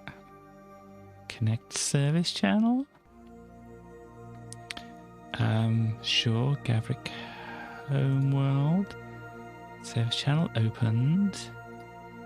Okay. Information pool. Locale. Locale. Intergalactic perimeter. Communications relay station colonized by settlers. Oh gosh. Galactic communication link terminal point 8.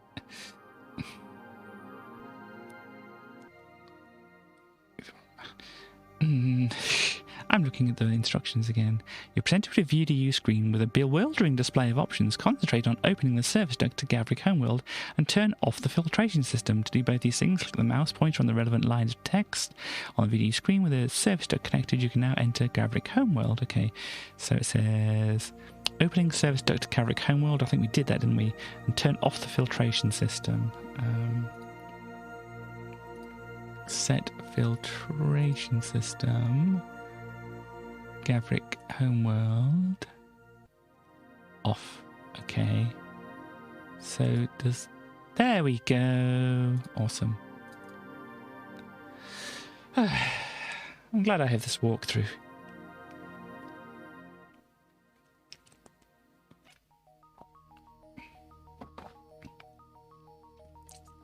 You arrive at the end of a kind of small street with strange buildings huddled on either side.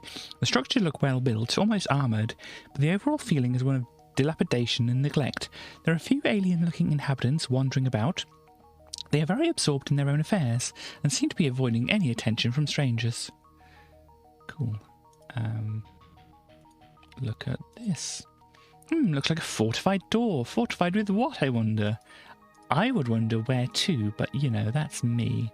Look at shocked face. That looks like some kind of ventilation duct, maybe. I think I can make out some sort of machinery in there. Who wants to climb inside the ventilation duct? Information network. Oh, it's one of these again. Oh, I skipped it. Oh, look. It's a friendly person here. I'm sure they're very friendly. Can I talk? Hang on. Talk. Can I click on talk. Click the left mouse button more. Click the left mouse button in here. It won't talk to me because it's not being able to talk to me. Here we go. Talk. That won't answer you. Oh, that's rude to call them that. Talk. That. Okay. Climb in the service duct. There's machinery in there. Just go in there. If you have climate, insert yourself in. No, okay. Pick up, tug, attach, options, push, pull, eat, drink, wear, throw, combine, open, close, jump. Jump into. You can't jump into there, okay. Maybe I can come over here. Why are you around there? Come around the front. Stop hiding. What are you doing? Walk in here. Knock on the door. Use door. You can't use that. Gosh. Can I walk down here instead? Is there more to see? Okay, can I go in there? Can I go over here? Okay. Okay, around the corner of the buildings form a closure. An unhealthy smell pervades the air and a well-armoured robot hovers by every now and then. Perhaps for these reasons there's nobody else about. The entrances to the dwelling seem to be very heavily protected. Just the local population are living in fear of something. Okay. Do you think they're in fear of me, the robot? Do you think they'll want to talk to me? Talk to the robot. Talk to...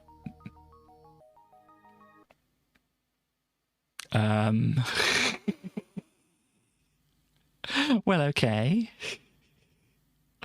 I don't know if that went well or not. Play the role of our hero Boris as he is transported from a quiet English town to a parallel universe in another dimension. Wow. You'll be forced to flee the clutches of a powerful warlock king who rules the galaxy with a tyrannical grip. Magic eye, yeah.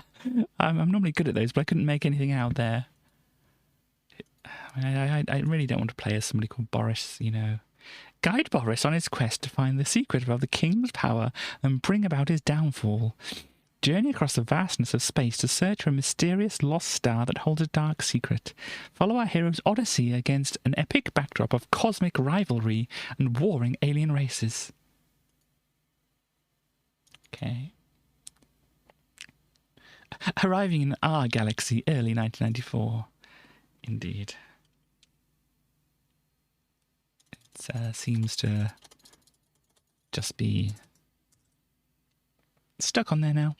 So that is universe. Let us just reset and hopefully it doesn't crash. No, we're doing good. And we can have a look at the pool game. Do we want to play arcade pool? Heck yeah.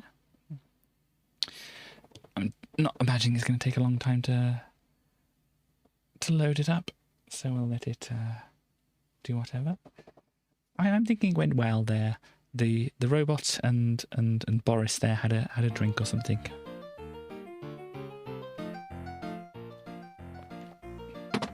Nice bit of ragtime here. Don't know if it's a identifiable tune. I certainly can't identify it if it is. But, oh, Team 17. They've recently gone into NFTs. Dang it. But anyway.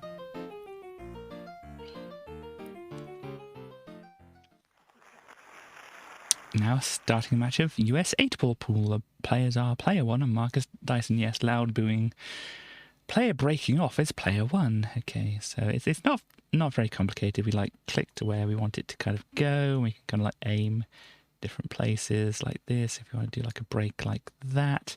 See, it's kind of going a bit towards the pocket there. So maybe we want to kind of aim it so it won't do that. That looks like a good angle for it to deflect at. We can change the amount of power we hit it with. We want to break, so we want to hit it pretty hard. And what is this? I don't know what that is, but you can change where you hit the ball there. I think if you right click, it just does the shot. So it's not quite as involved as some pool games. But yeah, they're the computer players going now. Having a think.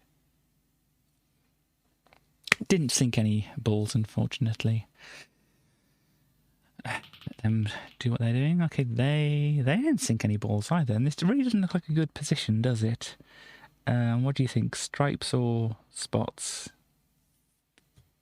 So if you can get this one, I mean, that's not really going to help. We're going to have to trick shot it a bit to do that. Oh, it's telling us what? That's what this down here does.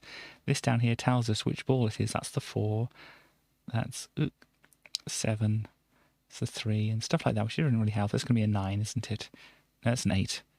It's an 8-ball pool. It's 8-ball pool, Katie. 8-ball.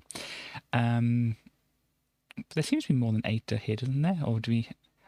I'm confused. Anyway, 1, 2, 3, 4, 5, 6, 7, 8, 9, 10, 11, 12, 13, 14, 15. I guess we share the 8 then, right? If I've counted correctly. Anyway. Dots or stripe. Oh. Apparently I can't think about things. I'm not allowed to think about what I'm doing. Okay. We're gonna just give it a good old smash. What was the mood? Just generally shutting off. Gosh, Marcus Dyson, you're really not in a good spot here, Marcus. But if you can get me into a good spot, then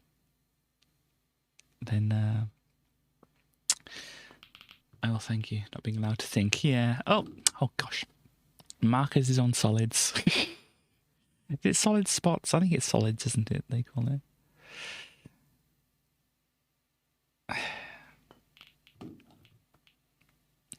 Marcus, you're showing off a little bit now. You're definitely showing off again here, Marcus. I mean, you're going to get that one in now, are you? You know nothing about pool. Okay. Well, you can see some of them have stripes down them. Some of them don't have stripes on them. There's 2 blues. One of them has a stripe, one of them doesn't. 2 magentas, one of them has a stripe, one doesn't, and so on. There's only one black, I feel, and that's the 8-ball, which has got to be sunk last, and you've got to not sink the white ball. Oh, I get a shot, do I? Okay, I'm on the stripes. This is awkward. I might be able to get this one. He puts the balls in the holes, yeah, so what looks like a good shot here? I mean, I almost kind of want to go mostly straight here, don't I? But it needs a little bit of a deflection. Gosh, we don't want it hitting too hard. I feel that's going to be too much there. Let's give it a go. There we go. Perfect. So we've got to get another one here. That one seems like a good lineup here, but then maybe we want to go for this one. Kind of like off maybe this. Oh gosh. No. This. Ow! I don't like this. I can't line up my shots properly. But I think that's the whole point of the demo.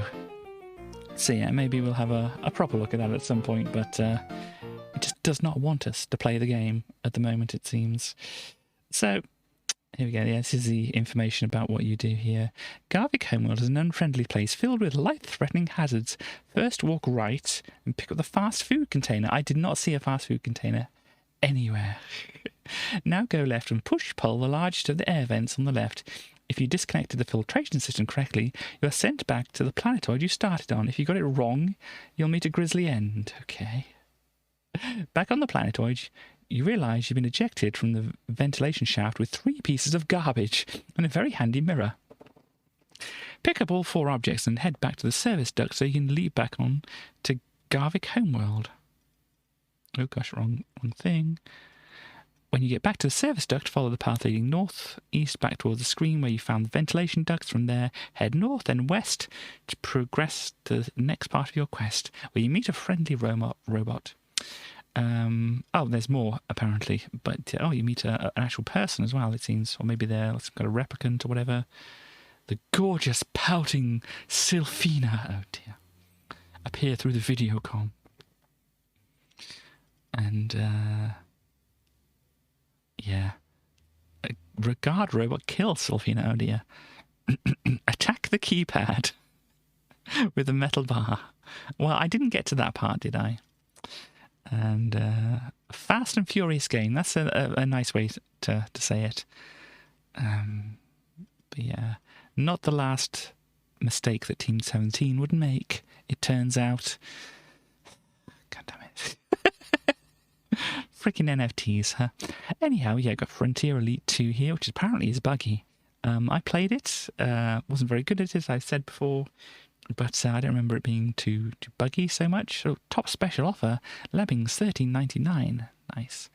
I have Zool 2 on the thing here. And Zool still on there as well. It's obviously selling well. There we go, we got a comic relief pack, it looks like there. Is that comic relief? Or it's just a splat? It might just be just the special reserve splat. It looks rather like it, doesn't it? Okay. SCART television monitors, nice. Work centers. Oh, it's basically like a little shelf thing for your Amiga. Anything else in the joysticks? I can't really see anything here. Oh, Crying Freeman, The Hostages.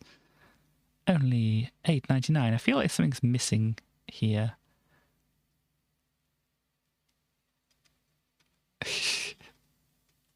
Good shot. There is quite a bit wrong looking with this. And are they naked? They might be naked. Let us move on here. Doomed Megalopolis. The final challenge. Okay. Oh, there we go. Looking for Add Pro image. Doing demos down your way. Virgin signed Sensible deal. So yeah, Sensible Software did WizKid and a bunch of other stuff. I signed a 2-year publishing deal with Virgin. There. If you let your kids anywhere near your Amiga keyboard, you might as well make it easy work for them. So you can stick these stickers on it, looks like, to be a little bit friendlier. Don't know if that'll work or not, but there we go. Creditors call the shots in Oz. Bit of comedy about NFT a few weeks ago, needs to be clipped. I don't know how to set up like a little thing. I mean, that'd be good as like an auto kind of thing to set off. Obviously, then you might get things jump scaring me basically in the middle of streams. But yeah, I'm sure people would enjoy that. It's the only kind of scare that actually scares me, apart from my general anxiety and stuff. But never mind. Commodore Australia have gone into administration. Well, there we go. This is like the first, well, not the first signs of things happening, but some big things happening here. The business affairs are now being conducted by an agent on behalf of the creditors. There we go. 11th of February there. Chartered accountants, Ferrier Hodgson. The financial position. Company recorded around $40 million in revenue last year. Profit margins have narrowed. And the company is still burdened by debts, mostly resulting from the write-off of obsolete stock following the launch of the A1200. There you go. We are restructuring operations in the Asia-Pacific region, including the consolidation of certain sales operations to gain increased efficiencies. That sounds very... that's very... business talk, isn't it? If I think Frontier 2 buggy, the one after it didn't even work. Yeah, I'm not the one who's saying that it doesn't work. There's actually apparently an article in this issue, say David Braben telling people why it's buggy or defending it or something. Anyway, Commodore's future business and existing customer base in Australia will now be serviced on a regional basis through Commodore Asia Pacific. Effectively, this means all of Commodore's business in Australia will now be administered directly from the Asia subsidiary, which is based in the United States of America. Although the situation may mean some restructuring of Commodore parent company, or restructuring of the Commodore parent company, the UK operation will not be affected in any way. Oh, we have like 3 issues to go. Because this is 57, we have 58, 59, and then we get the information. But you managed to catch one of my streams. Yay, Dudley. Is that what we're having at the moment, is it? I was looking at a bit of some weather stuff, and it said like high winds and whatever. Hopefully it's not too bad, and hello, Erodian. But yeah, we're back to Amiga stuff, the magazines and such now. I mean, I suppose since I've got some more people around at the moment, I might as well repeat my thing I was doing earlier, because I have a bunch of things here which I was like wanting to do on Friday, because I've obviously got my Amiga stuff that I do on Wednesdays. I've got my Minecraft and stuff which I do on Sundays, and so the Friday stream is kind of like, what should we do next? Obviously, I was playing through a bit of this. If people want to see more of this, obviously they can say and let me know whether they want to see some more Alien Isolation.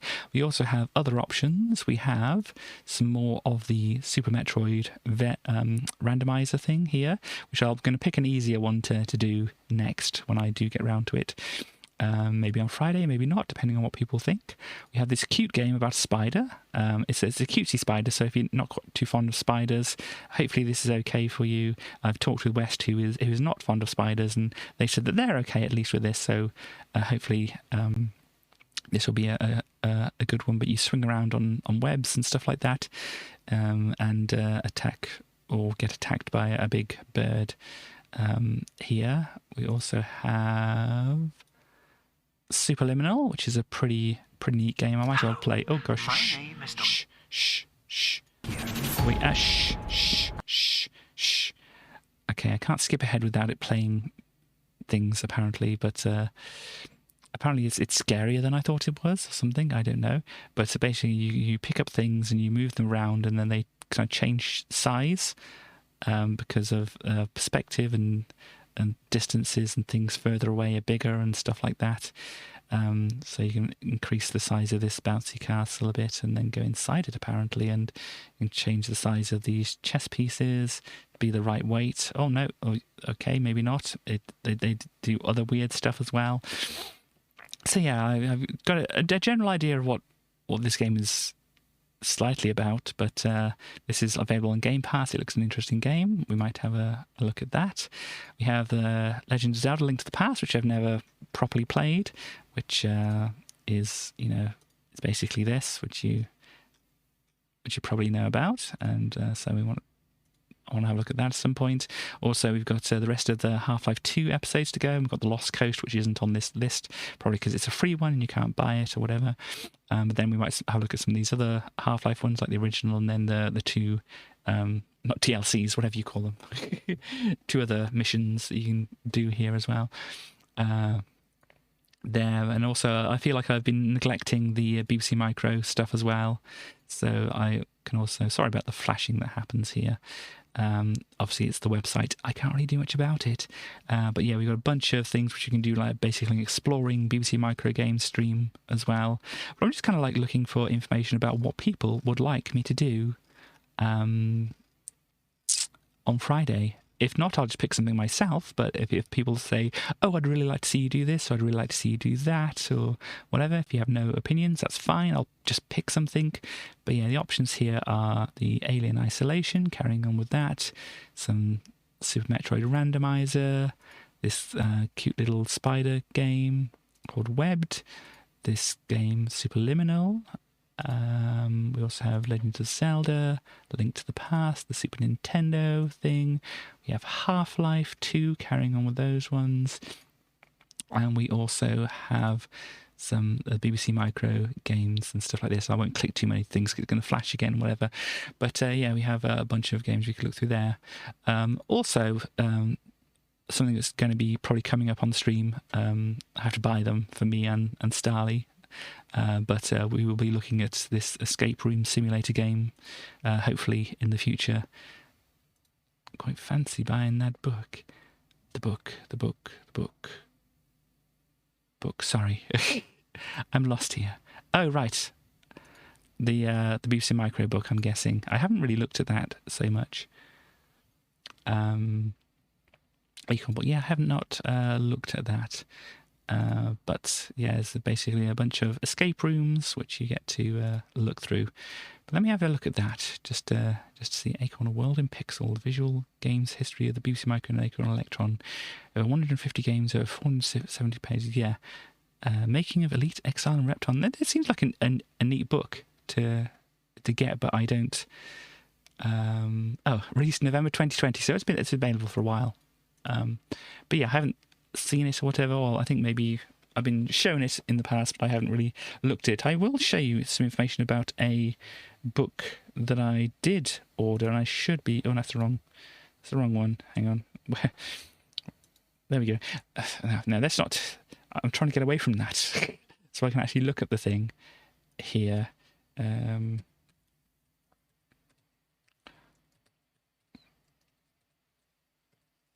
So I'm just looking for a thing which this is the one I want.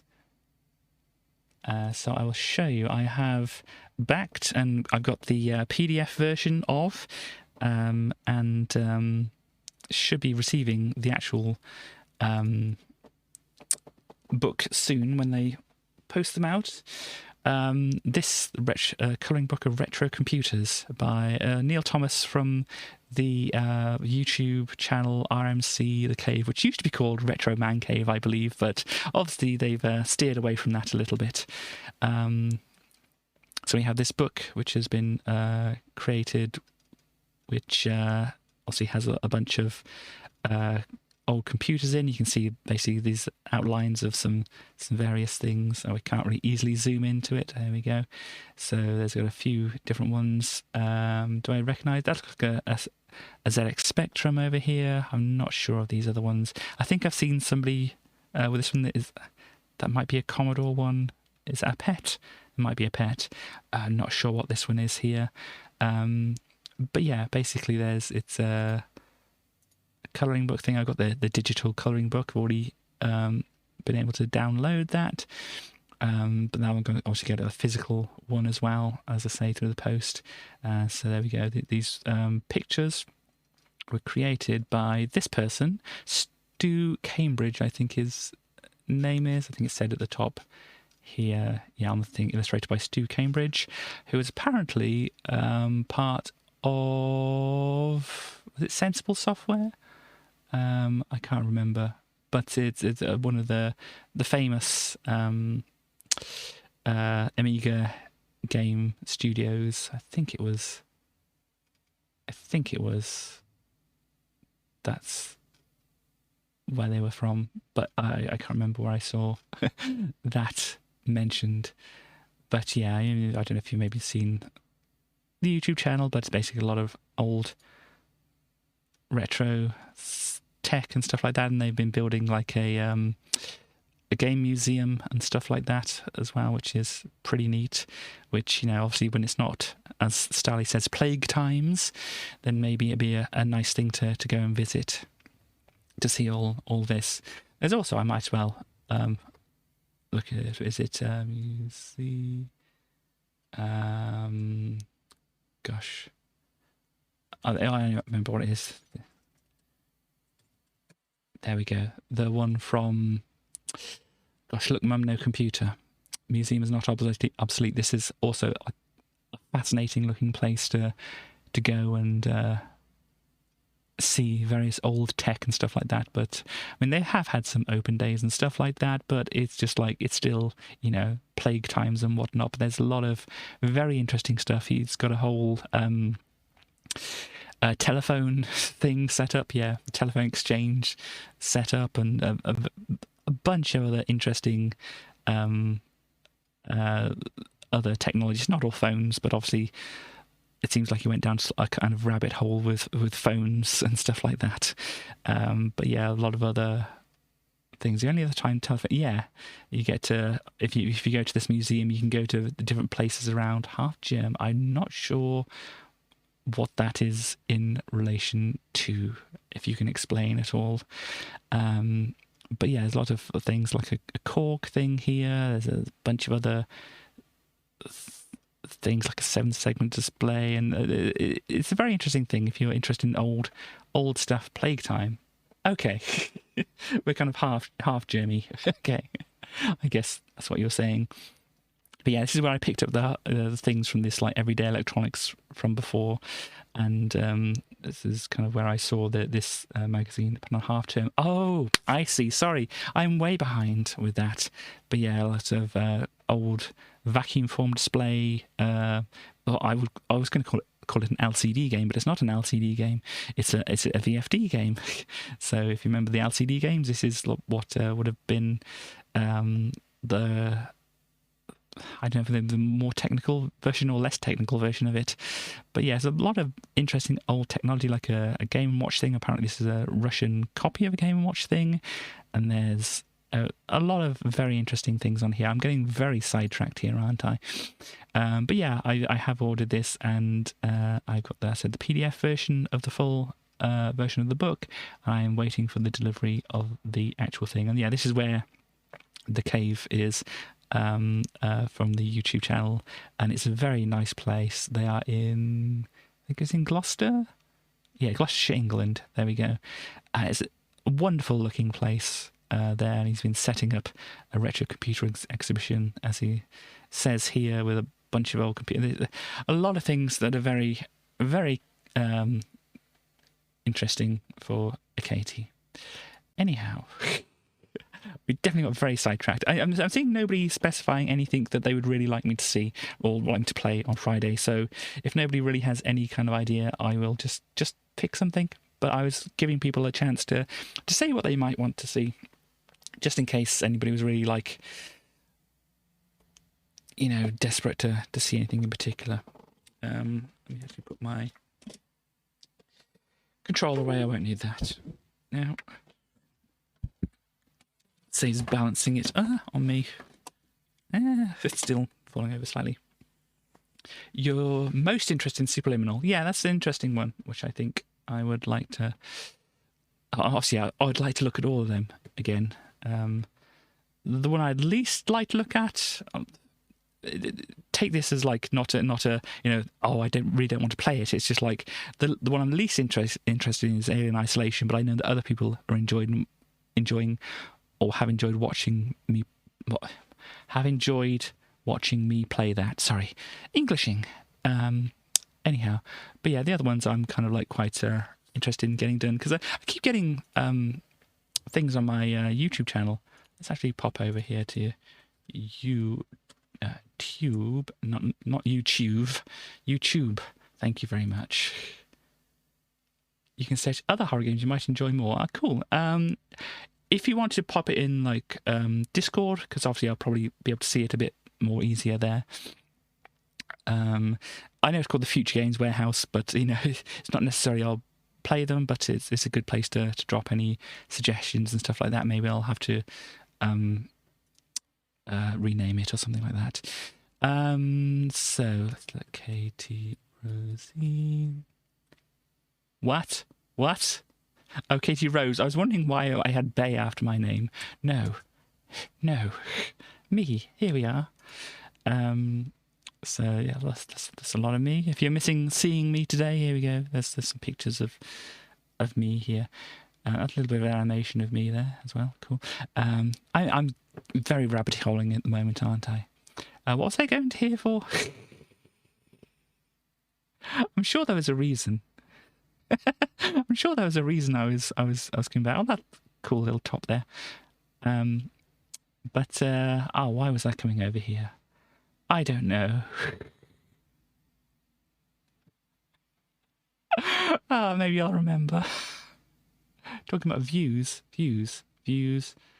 Oh, comments and stuff like that. Because obviously, if we sort by the earlier stuff on my channel here, we can see obviously a lot of the BBC Micro stuff. I did a lot of the Repton stuff here, and then some of the things like Giddy is all the way back here, and some Jumping Flash. Another one which I would like to play on stream. Obviously, don't put a penny in the jar for that. We've got Citadel here, Advanced Lawnmower Simulator. Remember that? Some Rainbow Islands, yeah, Cat, Minecraft stuff. You can see even back like 9-10 years ago. When did I start this actually? Let's have a look. 12. Oh gosh, 13 years ago I put the Monkey Dance one up. But when I actually started doing the Let's Plays and stuff like that, it's like 12 years ago. But yeah, even back here, we've got, all this kind of stuff. We've got a lot more of like the BBC Micro stuff going on here and stuff like this. A Stellar Rescue. Oh, here's the Amiga Coverdisks. I've been over this before, so I won't dwell on it too much. But yeah, it's my hiatus slightly here from 8 years ago to 4 years ago here. A little bit of a hiatus. Apologies about that, but and did some designing of Repton levels, and then did exploring of different things here. Somewhere along here, exploring. I did my exploring series, and then I started streaming, and I came out here, and this is my first streams. Remember when it looked like this? And then I asked West to nicely make some backgrounds and things and whatever. But yeah, so there we go. Sidetrack. But yeah, I still get comments on some of these old videos here saying like, I really enjoy the BBC Micro content, or I miss the BBC Micro content and stuff like that. And it's just like, I'm not intentionally avoiding doing anything I want to avoid in horror games. I've said like body horror stuff before. I mean, if it's more gruesome body horror, I mean, if it's, because I know you were saying like, I think that, what was it?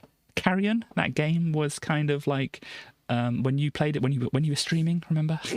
When you're playing that, you said it's not a cage safe game. I mean, I've seen like videos and stuff like that. It's like, that could be okay, because that's not, really body horror-y enough and whatever, but it's kind of like, I don't know if you've ever seen certain particular scenes from like, I think it was Quake 4, which was the one that really kind of like put me off. I was watching somebody playing that, and well, spoilers for Quake 4, but it's been out for a long time now. Yeah, let me just go over. If I go over to the cam thing, do the spoilers for Quake 4, and then I'll come back to this scene. So if people don't want to hear spoilers for Quake 4, they can just like mute it until I go back to Zool here or whatever. But in Quake 4, you get kind of a place where your character is captured by the aliens. What are they called in Quake? The aliens, I can't remember. But they get captured by the aliens, and then they get well, basically, like I think it's like the whole lower half of their body just like cut off, and replaced by alien technology, and that really didn't sit very well with me.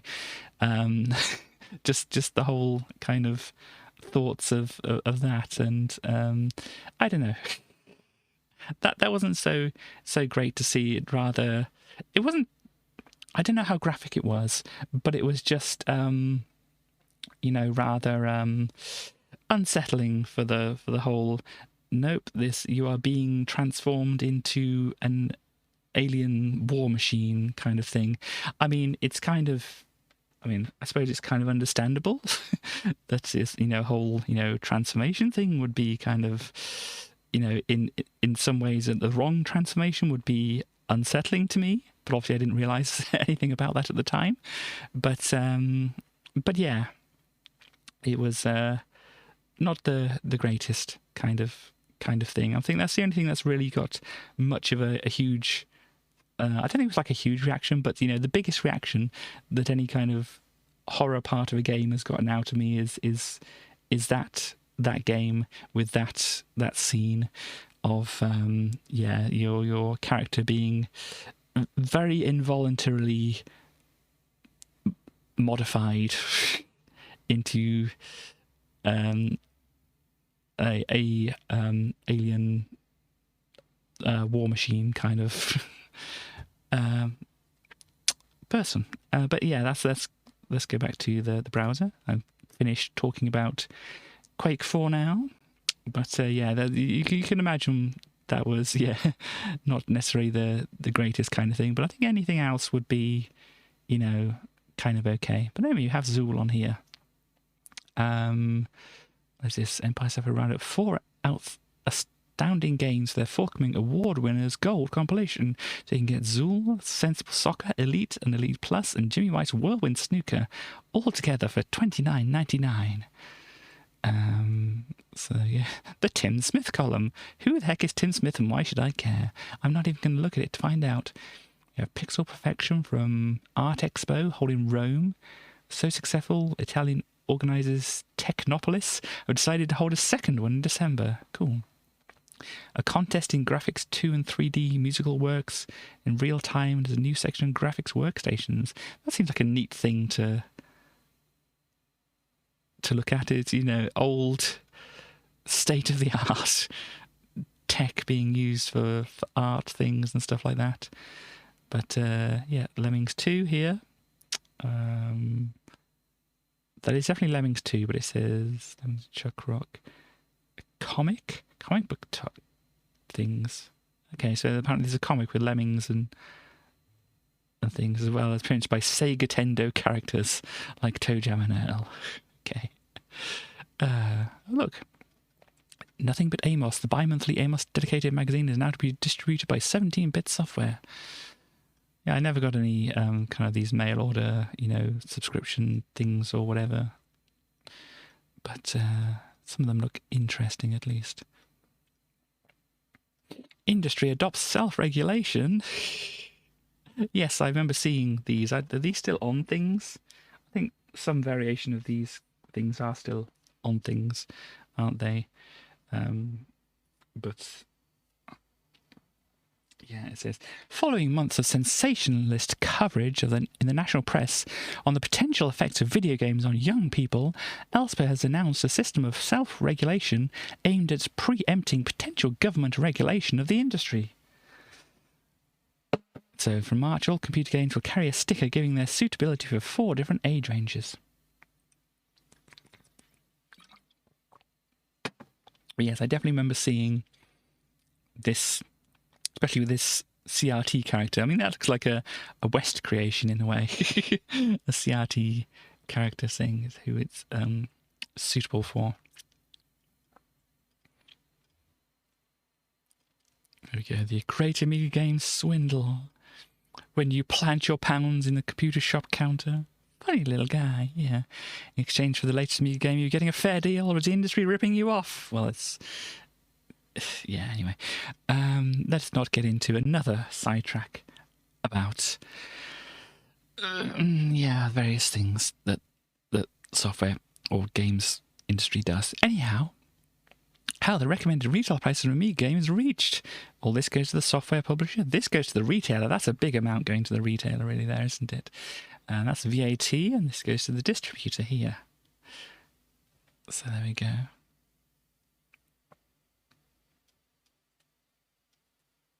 It's saying if it's $25.99, and where all the money goes. Profit! Look at all that profit. I mean, that's a lot of profit right there. Half of the money that they get goes to profit, apparently. But yeah, actually making it, the box, the manual, the reproduction of it, the discs, all of this which you actually need here, and maybe a bit of the marketing you need to know that the game is actually available.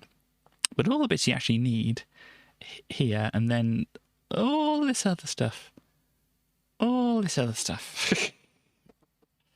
Oh dear. So yeah. Let's see if there's anything interesting. Is piracy still having an effect? The high price of games is still an argument which pirates use as an excuse for their illegal actions. If the price were to drop dramatically, would they stop cracking games? Do pirates need to stop stealing before the costs come down? Some marketing person. It's about time this old debate where we would sell more by decreasing prices, stop piracy, is laid to rest. So if we reduce prices, we wouldn't get this amount of profit. I mean, look at all this profit that we're getting. We need that profit, because how can we capitalism otherwise? Anyway, welcome to the real world. Series on comms. Shows you how to connect with BBS and introduces Spong. Never, to my knowledge, used this here, but this is like the old internet, really. This is how you would do it. As I said, I think we did at one point when we first got our modem and that connect to something like this, but then it was like, this is not the internet that we were promised. And then we found out, or my dad actually found out how to actually properly connect to the internet, and that.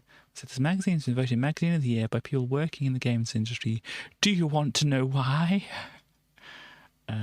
Yes, why didn't you tell me? Oh, do I have to buy it? Is that it? Okay. Cool. So we have... Oh, we still got Claire.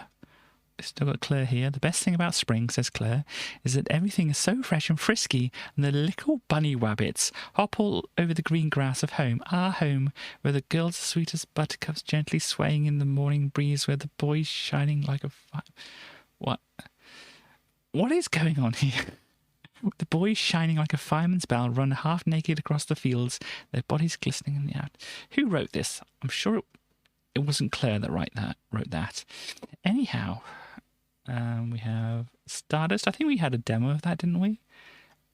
Skeletal Family, the Chaos Engine. Oh, no, it's Core Design pay homage to Smash DV and Chaos Engine in the futuristic shoot-'em-up Skeleton Crew. So here we have... Oh, that's a pretty good little bony head popping up here. It's interesting looking. Don't think I've seen this game before. Evil Mortician, Moribund Cadaver. That there is a wonderful name. Moribund Cadaver.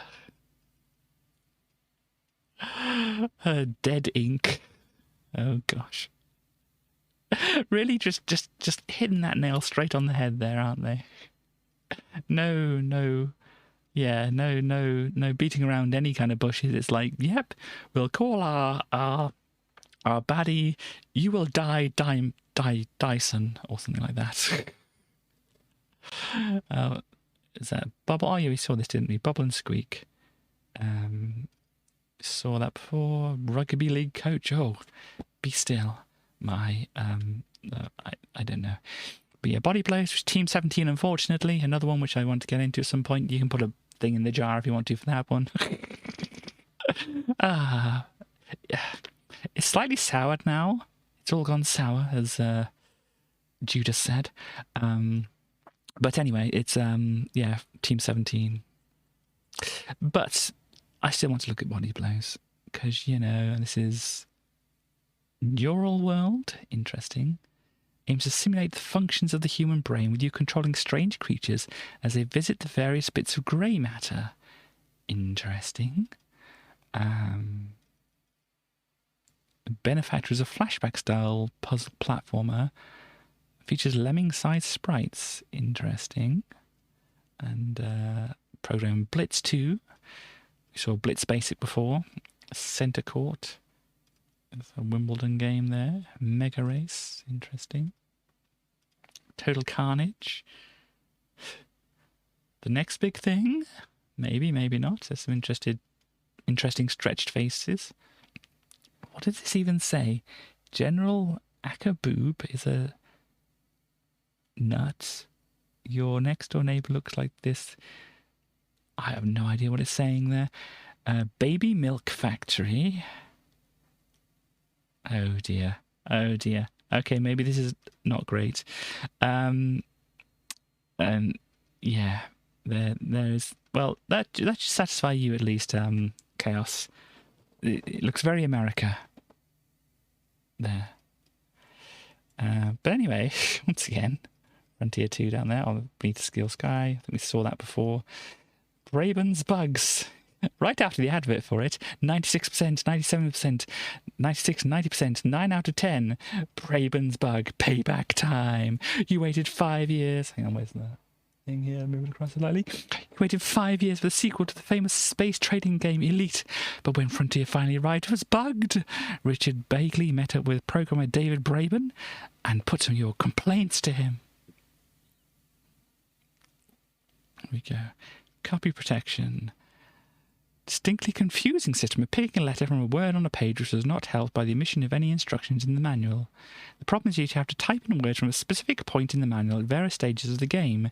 For example, you could be asked to type in the first letter of the third word on page 62, but the prompt doesn't make it clear if the third word includes the headline at the top of the page. It does include the headline, by the way. If you type in the wrong letter, the time you have until you have to type in the next password is halved. Get it wrong a few times and you're unceremoniously dumped out of the game. David agrees the system is flawed, but points out that the manual now includes an insert with clearer instructions. Several people have made complaints about the autopilot and annoying habit of sometimes have it driving like a drunken space cadet and crashing into space stations and planets. Mining machines crashing the game, oh dear.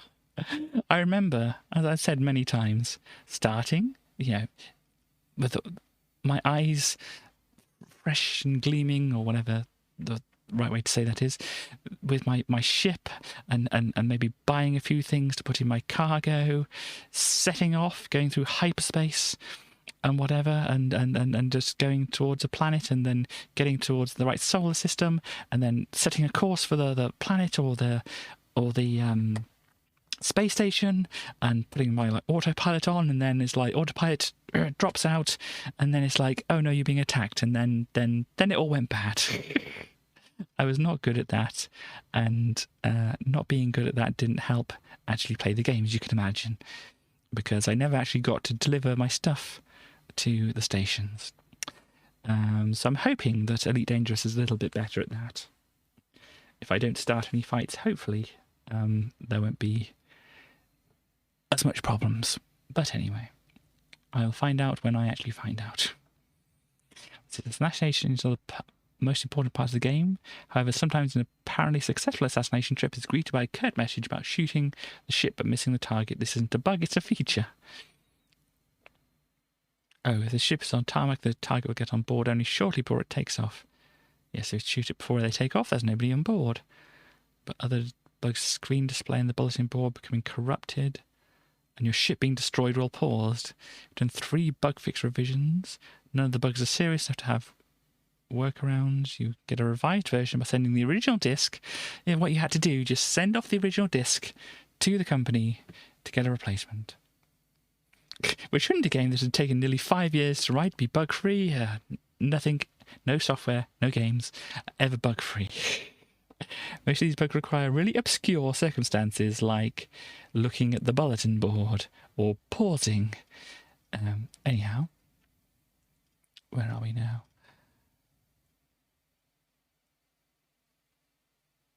Yes, there are bugs in it, but most of them appeared pretty late in the day. I'm not exactly over the moon about it myself. I was playing tips. How much money you can make in one trip? The amount of money I made in one trip? 0. I just died. Keep track of missing persons. Yeah, this will be good if I could actually fight the ships. Okay, there are references to Thargoids, the unpleasant aliens, who waylaid innocent travellers in the original Elite in the game. And there's a Thargoid ship in there somewhere. As far as I know, nobody has found it yet. I don't know how long it took for people to find it or whatever. So there we go. I've got no plans for an Elite 3 as such. There would probably be a few follow-on, which would still be Frontier. I don't want the Frontier worlds to die. So the follow-up will probably be more of an add-on to the existing systems, perhaps with more of a sense of a goal. One of the things that will be in there is a major alien race with lots of missions associated with them. Yes, he didn't want to do an Elite game. That Elite Dangerous, that doesn't exist. Anyhow, Beneath the Steel Sky, we saw a bit of this. If you remember this from a long while ago when we were actually doing some other Amiga stuff. Yeah, if you remember, like a couple of months or however long it was when I played this. But there we go. Got... Oh no, she appears to have been exposed to radiation. Gosh, and what the heck is going on here? Foster enters the diseased and decidedly surreal mind of Link, Union City's supercomputer. Okay, and is apparently naked and being stared at by a giant eyeball. You can look through windows to other places, interesting. A doggo! I think that's a doggo. Or a cat. It says a cat down here. It kind of looks like... Let's ignore the comment there, but let's have a look at the cat. It's not entirely clear, but apparently that's a cat. There. They give it some good reviews there, 94%. Okay, death is the only certainty. And I don't know what this doctor is saying here. Dr. Burke may have unusual methods of dealing with his patients, but is a dab hand at plastic surgery and Screedman ports. I have no idea what this is about, but it doesn't look great, does it? Moving on. Amiga Power. What was on the Amiga Power at this point? Arcade Pool. Oh, Team 17. Saw that. Statics. Tennis or Tetris Pro with Bugs Bunny in it. I can't remember playing that. Probably did, but I can't remember. Bubba and Sticks. I don't know if we played a demo of that. Give it a reasonably good review there. Winter Olympics, which didn't get so much of a great review. But you get to do skiing, ice skating, I'm guessing. Speed skating, there we go. We have... Oh, I thought they were giving the finger to the crowd or whatever, but no, they're holding the Olympic torch. That's the kind of thing that happens at the Olympics. We have some shooting thing going on here, and some bobsleigh going on here. But yeah. What didn't they like? Appalling in-game music and swishy snow effects. Nothing to get excited about. Played with friends, Winter Olympics will have a reasonable lifespan. Reasonable is not what you really want to hear from your games. Oh yes, is the award winners thing. We have Jimmy White, Sensible Soccer, Elite, and Zool over here. Zool is looking a little bit the wrong colours, really. And they got Jimmy looking okay, a little bit oversaturated maybe. Oh, excuse me. But yeah, Zool is not looking the right colours at all over there. Yeah, what have we got here? Fly Harder. I'm not sure if I know this. I know the type of game. I think we've had versions of these kind of games on the Coverdisk. But yeah, a little ship flying around. Or is it a shoot 'em up? No, you can angle the ship, so I'm guessing it's one of these ones where you have to angle your ship and thrust around and stuff like that. There we go. It's a CD32 game. Yeah, we haven't heard much about the CD32 this issue, have we? Batman Returns, a game which I don't think I've played or even really seen very much of. 48% apparently. Not doing well. Graphically, it's poor. Even though around a tenner less than most games, it's still a tremendous disappointment. Batman himself is small and extremely tough to control, and by Jove, the in-game music is appalling. Very sad. So there's apparently a small Batman here, doing a big flying kick through nothing, and some biker people, and oh look, Batman doing another kick. Let me see here. Campaign, Brian the Lion. 49%, not doing very well on these, are we? We have a rather big gorilla and some space hopping monkeys. Interesting.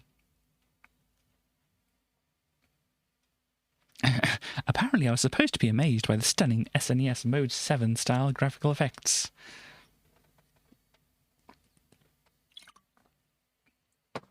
Well, the jerky juddering of the blurred forests and jungles didn't do much to impress me.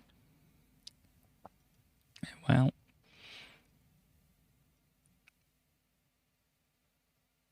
the in-game graphics are so cute they could make Genghis Khan go, ah. Everything in the game added to a feeling of sameness. Oh dear. The program was trying to find a substitute for Sonic on the Amiga and then they failed. Oh dear. Addiction, if you get the urge to load it up for a second time, then you deserve a medal. Oh dear me. And that's Claire giving it a review there. Let's see some more Evolution Micros going on here. Championship Manager, the blue and the grey. Okay, this looks some war game of some kind of thing. Yep, American Civil War. This was the scenes at the Battle of Washington, apparently. It looks very lifelike. This person's even attacking a tree, it seems. And these people are walking on water. Yes, I mean, I don't know much about the Battle of Washington, but I do feel this is an accurate representation. Oh, look, there's that bloke. And, yep, an army of some kind. And somebody on a horse. And, a map here. Got a bit of New York, Philadelphia, Baltimore, going down here. Yep, all looks pretty expected, but apparently it's not all that great. What did it get? It got 52%. No one has ever bought a war game for the visuals, and they're not about to start now. There's possibly like that's not the it's not suitable now to say such a thing, but yeah. No amount of gunshot sounds can deter from the fact that the horses sound like stuck pigs. Okay. An interesting topic is spoiled by the slow game engine and unfriendly controls. Well, they didn't think very much of it, did they? CD. Oh, here we go. CD30. Oh, it's just an advert for a magazine about CD32. Apparently, you've bought a CD32. Well, no. Do I trust Commodore that much? No. Then you know it's a great machine already. What perhaps you don't realise is about the game software on its way for this extraordinary machine. Please, games, magazine, demos. Look how much information can fit on it, how many games could fit on it. Look, honestly, they're going to be games. We promise this time. But look, we've got some CD32 games. We've got something which looks very much like it could just be on an Amiga, and probably was just an Amiga version, a Deep Core. This looks a lot like a different game which I can't think of at the moment, but this is very Amiga graphics looking. But yep, these are all looking just like Amiga games, but on the CD32. There we go. Pugsy's not doing so well here. I never thought I'd say this, but you'd be better off playing Dizzy. It's coming from Claire. Oh, well. I'm not sure if I like Claire so much now. Well, then again, it depends which Dizzy they're talking about, doesn't it, really? Anyway, Pugsy is not an original concept, and it's not as good as the many similar arcade adventures. I don't know if I want to play the thing Pugsy here.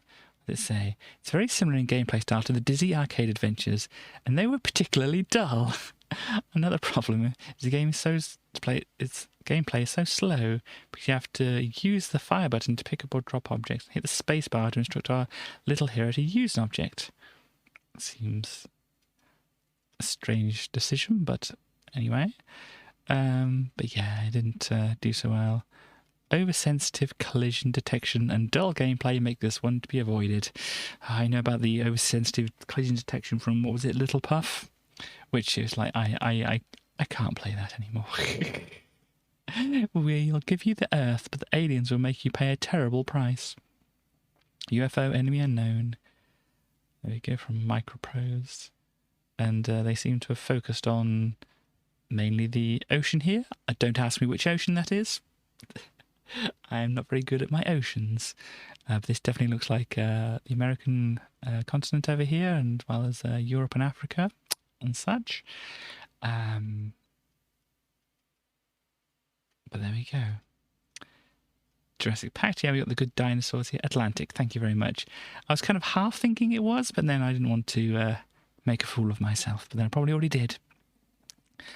But yeah, dinosaurs again here. More dinosaur friends, or pterosaur friends, I guess, up there.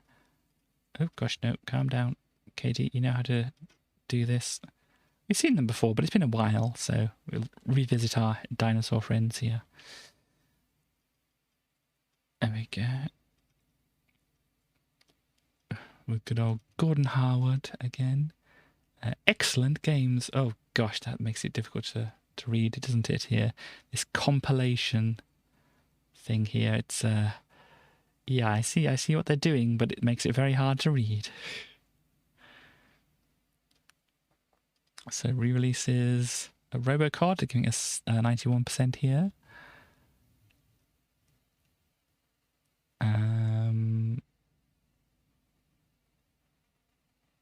Yeah, they don't say much about it than that. Got some Populous, some Pool going on here. This is a 3D version of Pool, so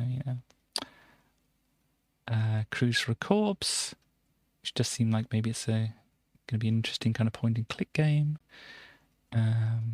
Utopia, whatever that is. Cruise for a Corpse is a good game, is it? Cool. Pinball Fantasies AGA, so more fancy graphics. Clicked on the thing there. But yeah, pinball. I do like a good pinball game. And I do believe that these are good pinball games. It's even car themed as well. So how many gears do we have? First, second, third, fourth, fifth, sixth, seventh, eighth, ninth, 10th? My, that's going up a lot, isn't it? You have a car which has got some cross sections, it seems, or Operation Stealth is even better. I think you've mentioned that before. There are just, as you can probably tell, there are just so many games that I wish to get to. And I haven't even got to everything that I want to, if I like a point-and-click game. Cool. Yeah, I mean, that universe one we were playing earlier was a little bit obtuse, I think would be the right word. Those guys got the pit stop in trans-colours here, so that's good. But yeah, we got a good pinball table there. Gosh, we're not centering here, are we? There we go. Got some Lemmings 2 help there, which we won't look at because that's another one. Want to get to? Frontier Elite 2 Player's Guide. Is there anything about not dying in here? Trading odd jobs. Acorn Archimedes. That was. Oh dear, where was the Archimedes?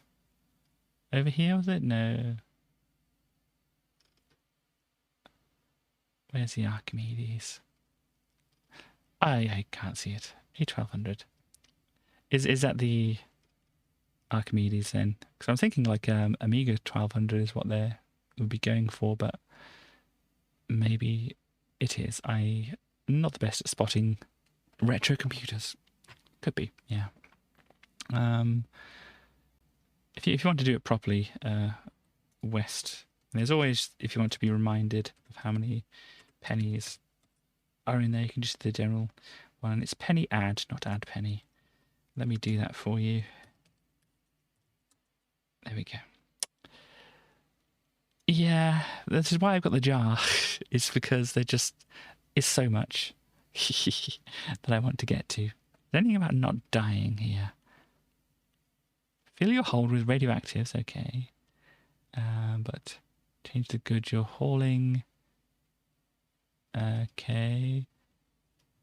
What's that? Fill your hold with radioactives.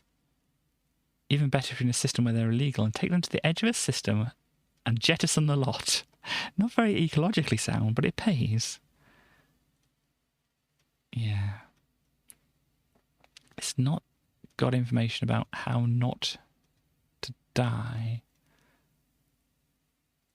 Safe way, hyperspace cloud analyzer.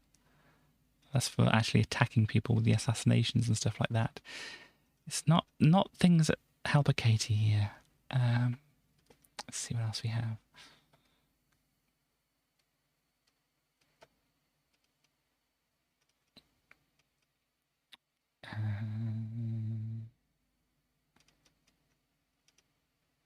Yeah, here we go. Photo CD thing. You can get photos on CDs, not like this, but you can get photos on CDs. Like this. Yeah, this is more like the kind of pictures you'd actually get. Some rather unimpressed looking child here with a rather impatient looking adult there. It's about right, I think. Oh, it's a photo CD player here. Sounds fake. You've got Genesis as well. Cool. Oh, and this is a more fancy photo CD player. The standard codec photo CD player also doubles a fully featured audio compact disc player. There you go. But wouldn't you rather have a CD-ROM drive to plug into the SCSI port of your Amiga? It depends what you want it for, really, doesn't it? Oh, yeah, there we go. These are the kind of shots you'd get. It's a good lighthouse, some good rocks. I wonder where that would be. I'm not enough of a lighthouse enthusiast to know where that is. I just, you know, as the story I've told before is like, I wanted to see a couple of things when I was a child. I wanted to see a lighthouse and I wanted to see a windmill. I got to see a lighthouse, didn't get to see a windmill till I was a little older. So yeah, it was just like, that is my enthusiasm necessarily about lighthouses. But yeah, there's kind of photos that you would have. You've probably even seen like some photos I've shown of myself, you know, which is basically Katie is sitting in a chair, probably playing an Amiga game of some sort. Oh, look, this is the setup that they have. Wow, they have like two computers. I mean, we did have an A600 and A500, so I suppose this, you know, it wasn't quite as, I'd say it wasn't quite as messy as that, but it may have been a little bit messy. We didn't have these fancy swivel chairs though. We had like the, you know, just the off-cast dining chairs that we got from here or there. Basically, that looks like an Amiga power brick on the floor. It might be. I look like a keyboard along here and a Game Boy, or some sort of thing that looks a bit like a Game Boy. I'm guessing it's actually going to be a Game Boy. Oh, some flip flops. Is that? So I'm just like looking at this person's stuff, which they published in a magazine. So you know. Oh, look, here's Jackie Brambles again. We learned a bit about Jackie here. Is Jackie actually going to tell you anything though? They seem to be making less of a fuss about Jackie here, because yeah, Jackie went to the US a few issues ago or something, didn't she? Where we found out she did actually quite well, but they really don't seem to be using her name. They seem to be using her image there, but they don't seem to be using her name so much. Oh, and here you go. Far too often, Jackie Brambles receives letters from customers who are finding it difficult to obtain a refund from an advertiser. To give you the confidence to buy from Indie, he joined the DMA, very important, yeah. But it's not actually, you know, they're not going under the pretense of Jackie's talking to you now, because she's probably like, don't say that I'm talking to them anymore, because I've gone off to the United States to be more successful. Which, as I said, she did. But yeah. So this is like, it seems like the relationship between Indy and Jackie here is like breaking down slightly, unfortunately. And she's not giving her insight into the American market and such like that. And she's only got a few issues until the Commodore goes bust. So I'm not quite sure if we'll see much more from Jackie, but you know, we can hold out hope. But anyway, CD32. I mean, here we go. The CD32 with all the games on here. We've got £275 here. Do you have any others? Amigas being sold here? Can't see it. But yeah, there we go. I was gonna do a comparison, but we can't really compare it if they're not showing us any other Amigas. They're going quite full in on the CD32 though. Interestingly, you see here we've got Amiga CD32, CD32 here, CD32 software titles. This is looking a little bit thin on the ground, I must say. Oh, and they've been discounted. Oh, this is not looking good, is it? But yeah, monitors, more monitors. Interesting. Epic public domain. Interesting. What have we got? Media Point. Doesn't look very fascinating, but we do have some good clip art down here. Hang on, I just want to check on a thing over here. Just see something. This is not to do with the stream. Where are we with... I was kind of wondering if there was some kind of like pressure thing going on with like the with the air, because my ear's being a bit funny at the moment. But I think it might just be my ear just being a bit funny for whatever reason. I don't usually get any problems with like air pressure and stuff like that, but I thought it was interesting to check out. But here we go. We have some clip art here. What else do we have? The Fred Fish collections, all the PD stuff. With the entire collection from disc to CD, and bring out a new disc each month. Wow. Was it with new stuff on it, or? The second was due to be released before Christmas, but because of a nasty file virus, Fred decided to withdraw it and destroy all stocks. Oh my.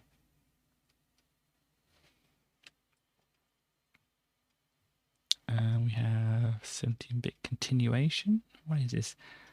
Welcome to the Machine, which contains 4 extremely good animation by Poob Productions. It looks pretty neat though, doesn't it? We have like a dragon, and it's a deep freeze, but they're heating up ice cubes or something.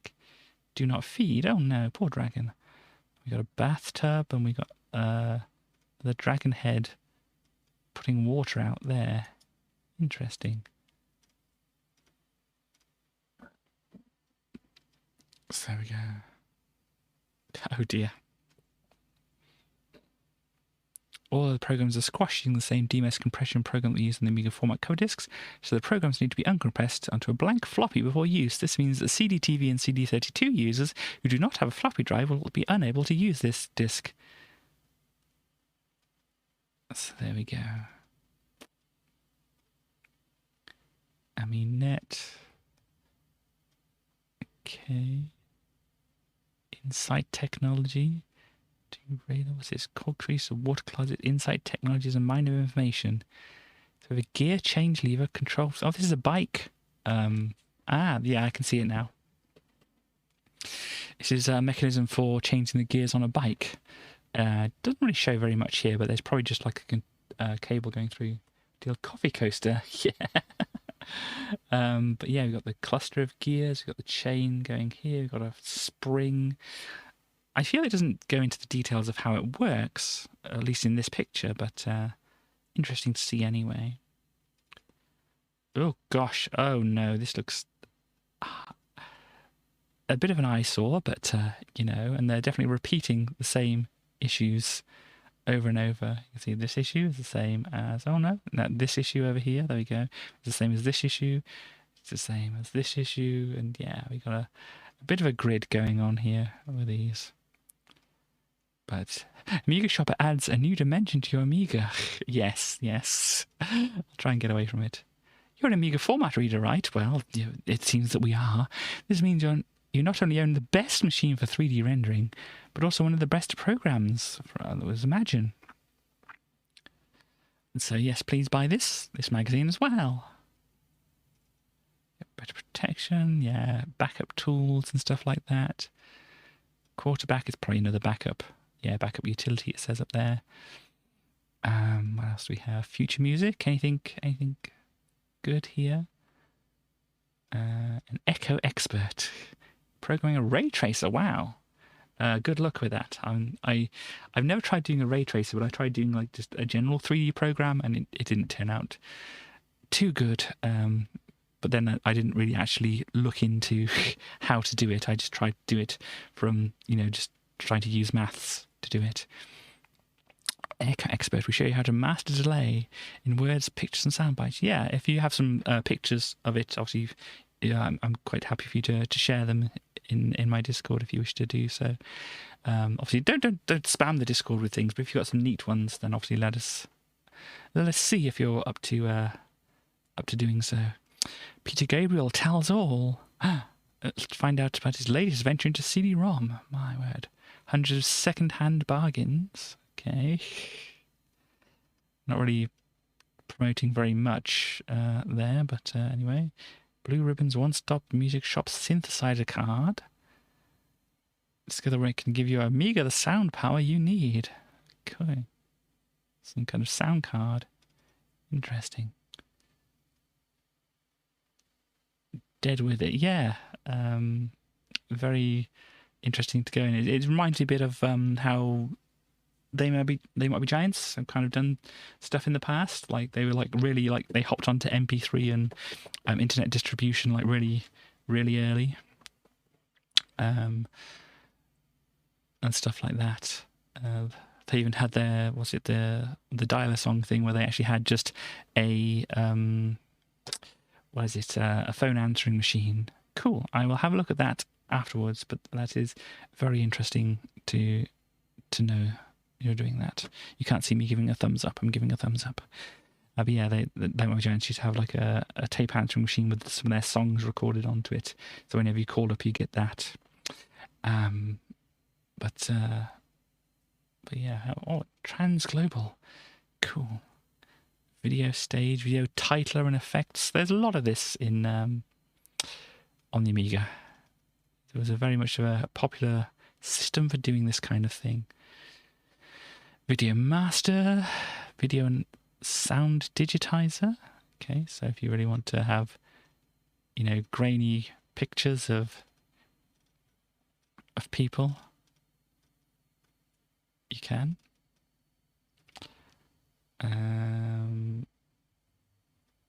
Let's see. Personal fonts maker, nice. So if you want to make some fonts, you're possibly the person I know who would know about making fonts for computers and stuff like that. So how does this look to you? Have you got some different pen tools, some circles and some squares, and you can do lines and dots and connected lines and arcs and some free circles and spray paint things, which probably don't look so great, but a bucket fill tool and stuff like this. Yeah, it looks like you'd probably be able to get something done with it, wouldn't you?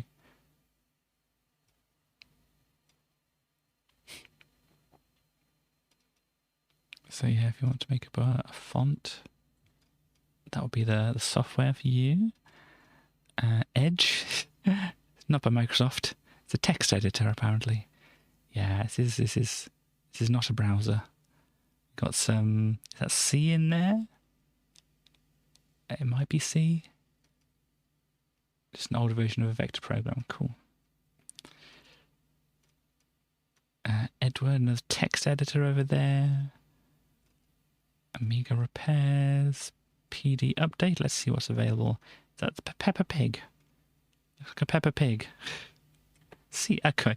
Yeah, I wasn't quite sure. I don't use those kind of things in C so much, so it's like, it looks a bit like C. It definitely looks like a Peppa Pig, doesn't it? But I don't think it is. I think it's way too early for that. Horses for courses. Okay. There's a Reversi, is it? Of some kind. Called Nemesis or Othello. There we go. I don't know if Reversi and Othello are the same thing or not. Tom's storybook. What have we got here? Oh dear, oh dear, what can the matter be? Dear, dear, what can the matter be? Oh dear, what can the matter be? Johnny's so long at the fair. He promised he'd buy me a fairing should please me, and then for a kiss, oh, he vowed he would tease me. Oh, my word, that's not... Well, it's depending on what you like, really, isn't it? But anyway, he promised he'd bring a bunch of blue ribbons to tie up my bonny brown hair. This is not the version of the song that my dad used to sing. It was, dear, dear, what can the matter be? One of our names has fell down the lavatory, I feel, was the actual words. But yeah, here we go. Tome of Myths. Interesting. We have a, Daedalus and Icarus. Here we go. Oops. Icarus. There you go again. Or, well, I suppose you can't really do it more than once, can you? Anyhow, Olympus is the home of the gods of ancient Greece, where Zeus held his court. It is... Your tenses are going all over the place here a little bit. Here, I feel. I think you should pick one and stick to it. Because here we've got kind of like a neutral tense, the home of the gods in ancient Greece. And then we go past tense, where Zeus held his court. And then we have present tense, it is a 98,000 foot high mountain on the border of Macedonia and Thalassica. I suppose the mountain probably exists, but... If Daedalus went to Tenerife, it was good 11 a reef. Well done. But the guy who took the second job as a pizza chef, he needed the dough. Gosh, what has brought on this punnage? I mean, I know I'm streaming, but all the same. Son of the Greek god Apollo, this is Orpheus, whose musical talent was such that even the animals and plants would stop and listen to his singing. When his wife died, he managed to charm himself into Hades and bring her back to the entrance. However, he looked back too soon before they had reached daylight, and she instantly vanished forever. Oh my. Poor old Orpheus. There's definitely a moral in there somewhere, but I can't think what it is. No, I have no idea. What else do we have? Oh, Rubik's Cubes. I would hate to try and solve one like this. They moved you sideways. Very, very, very good. Dylan in Space. Oh, have we seen Dylan in Wonderland yet? I can't remember if we've seen Dylan in Wonderland. Oh my word. You just watch your local pizza restaurant make the world's largest pizza base. I'd like to see someone top that. Well done. Oh, we got some Alice in Wonderland. It looks a bit like Alice in Wonderland, but I don't recall her painting things. Channel Z Stories Readers Art, such as this charming portrait in JPEG files, so they can get a lot on 2 discs. Okay, JPEGs, interesting. Not something you'd usually see on the Amiga. The authors have taken a sound move holding all the art in JPEG. Oh my gosh. Just repeat the same thing down there. It's okay. We've got a chess one. I don't know how good that would be playing chess. I'm not good enough at chess to know about chess. You also had a job at a tiddlywink factory. That was counterproductive. Very good. Why did the wasp visit the haunted hive? They wanted to see some boobies. I don't know if that's bringing down the tone or not. But anyway, moving on. Pizza, indeed. Assassins. So what's on this disc? I feel like we've seen like things like this on Coverdisks previously, but I don't know if we've seen these particular ones. It looks like Pac-Man-ish, but a little more open. Some shooter game and a different perspective shooter game going on here. There we go. Oh, how do I go about setting up a PD library? That's interesting. What is a PD library? Maybe you should not ask about setting one up until you know what one is. What is the best way of setting one up?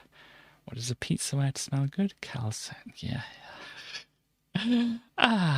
We need to go get hold of a few discs and start copying. So just grab somebody else's discs and copy them, it's saying here.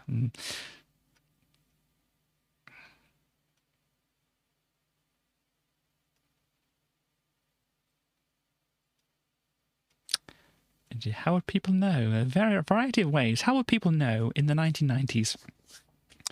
You could tell everybody you know who owns an Amiga that you're supplying PD discs. And maybe get some funny looks from some adults. You should also consider advertising the Amiga format classified section. Advertising can make a big difference because it's the best way to make your library known.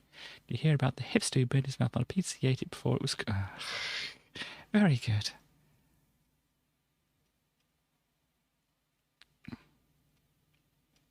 What else we have here? It's cool to be clear. Some kind of bear and other stuff happening there. You can put after the words techno flashing on the screen in rave demos. Okay. Aluminium. Rendered in Imagine 2. Ah, dear me. What it is it looks fancy, whatever it is. Telescan, backed by popular demand. Somebody who made something is doing a thing. Missile launcher has 2 attempts. I thought that was like a camcorder, but no, it's a missile launcher truck. Okay.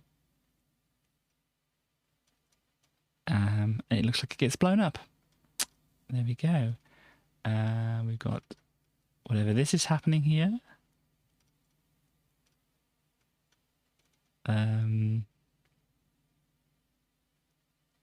I can't quite make out whatever that is. Some cubes.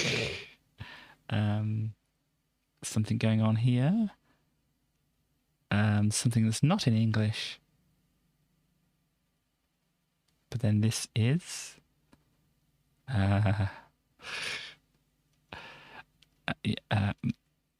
some kind of walker or... I don't think it's Ed209, is it? Robots, ladies with pink flowers in the hair. Okay. And some fractals. What is this? And out of the full moon fire came the illegitimate offspring of none other than the sylph-like Mr. Blobby. What? What did the librarian say when the books were a mess? We ought to be ashamed for our shelves. Indeed. Dear me. I don't know if we've seen this clip art before. A good tiger, a good dinosaur. Good little house there. Volcano going on over there. Neat. Here's back issues. Mail order stuff. That's all the puns you get through the air. Okay. I was getting a little bit overwhelmed by them, honestly. Feed your brain. So, CD-ROM today. We went to the beach, just Grandma and me. Did we see this before? We saw... Did we see something like this before? I can't remember. We can have one more. Okay. Educate. Inform. This is the Battle of Waterloo. So... Oh, it's Encarta by Microsoft. I don't know if there's any iterations. Yeah, it seems familiar. But yeah, before Wikipedia and all that, there was Encarta. Banks have trouble keeping up with me because everything I do is a transaction, indeed.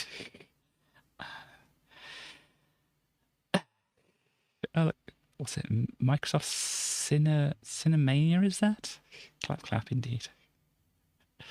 We got some Good Morning Vietnam, it looks like, with Robin Williams. Fractal, even more pro. Yeah, that's the upgrade from one of the things they had on the Coverdisks. Some workbench stuff. CD32 going on here. The Blitz on the cover. Yep, all the same kind of thing. Input devices. How did Good King Wenceslas like his pizza? Deep and crisp and even. Good. Ah, gosh. So I think I've seen it before as it being like deep pan, crisp and even. But yeah, I've got the bug here, competition pros, and all that kind of thing. As usual, I don't think there's anything that we haven't seen before here. Introduction to Workbench, Part 3. List CD, type execute. Yeah. Was it A1200 Secrets Revealed? Nice. They have Pinball Dreams and Overdrive. Not too familiar with that one. What? What is even this saying? Start guides to GIMS DTP CD work. I feel like they've misspelled something there. Secrets, yes. Inside info on the CD32 as well. My word. But it's Amiga Format Special Beginner's Guide.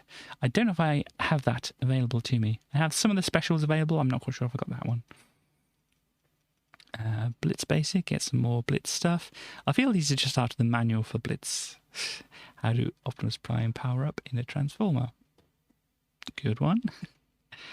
Yeah, I think these pictures are just from like the Blitz manual, but they've put them in here because they gave it away. Or part of it away on the cover disc. Oh, there we go. There's my Ultimate Amos book. Not mine one, obviously. I have two of them because, as I mentioned before, one of them didn't have the disc. But yeah, I don't remember them making a big thing about this, or did they? I can't remember. It's been so long since I last looked at the Amiga magazines. But yeah, this is the book that I have. I don't know if I've shown it. I don't know if they've got the copy around here somewhere. Not sure where it is. But yeah, so a bunch of stuff here. Yeah, at the same time, I would like to order so many copies of the Get the Most Out Your Amiga. The special price of $9.95 each. We're really trying to push this one over here. It's neat, yeah.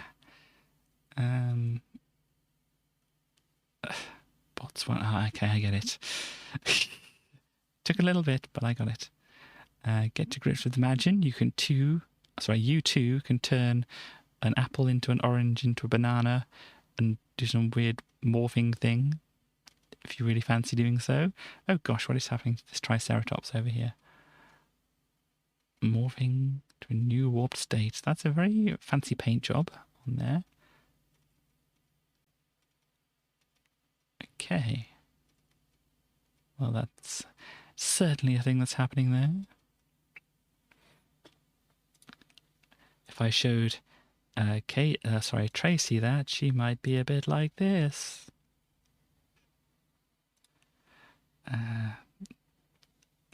There we go. Oh yeah, there we go. The Ultimate Amos thing is there. Letters. Let's see what it says here. Gosh. As Blobby Mania sweeps the country, I was wondering if any software houses were planning on new games based on Mr. Blobby, or even Blobby rehashes like Blobby Blows, Blobby Fodder, Blob Marks. If this is so, then send all the royalties to me, because the only problem is Noel Edmonds would get most of the money. Even bigger problem than Noel getting all the cash, if he's not already too rich, would be the fact that such crap games could be allowed to exist at all. A plea to any software houses considering a Mr. Blobby license: don't. Except maybe a special demo, Cannon Fodder, where you get to blow the sad sack of pink blancmange into Kingdom Come. Oh gosh. House of the Blobby. Is that a horror movie or horror game thing?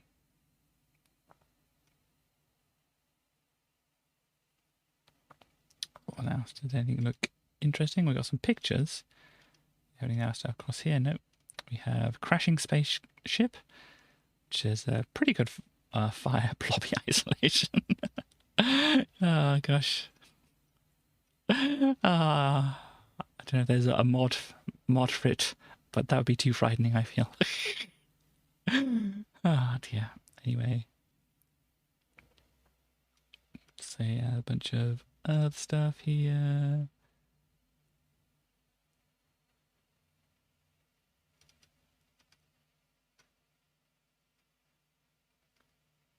Okay. And yeah, so they're still talking to this David Pleasance guy, but they seem to have got a bad picture of him here for some reason. House of the Dead, everything's Mr. Blobby. Yeah. As well as running Commodore UK. Yeah. What happened to the picture they had of him? They're still featuring him in here.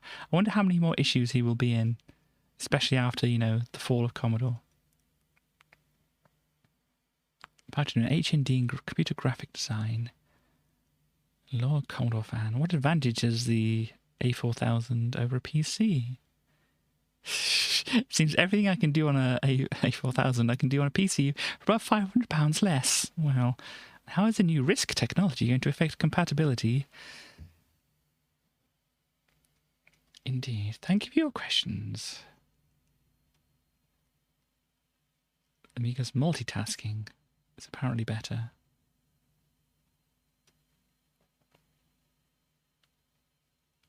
So video sound is standard with the Amiga. You don't need add-on cards for that.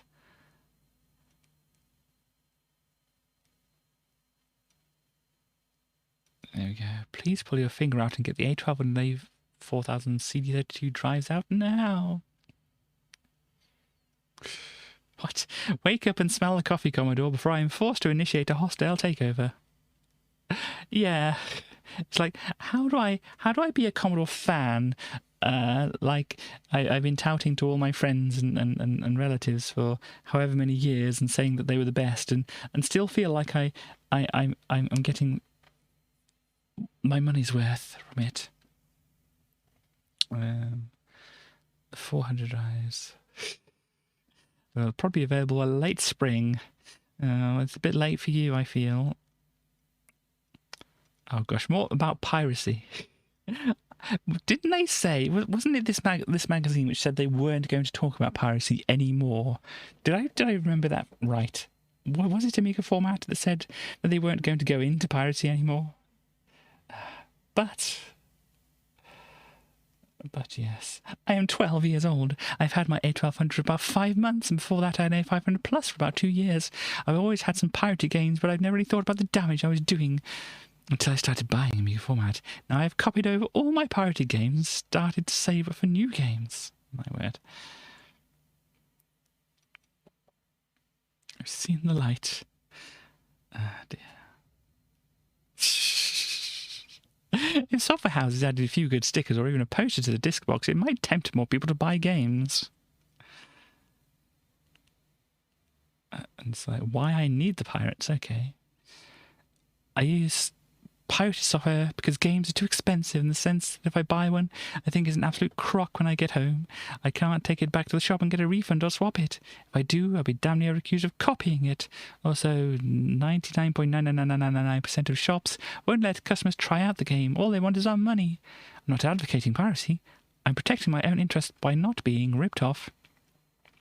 And if that wheeze on the fireworks of the software houses, well, sorry. I suggest selling demos similar to the Amiga Format Coverdisks. Mr. and Mrs. Consumer, indeed. Of my 20 pirate games, 16 are ones that I can't buy in the shops anymore, which I had on my old A500. I mean, even, especially nowadays, that's a big thing. I mean, wasn't it recently, maybe in the past day or so, that I've seen people mentioning it, at least, that Nintendo are stopping the, was it Wii U and 3DS shops next year or something like that. And it's like, where are you going to get those games if you have a broken 3DS or such, And Nintendo going to help you get those games again? I mean, some of them maybe if you give them some more money. But, yeah.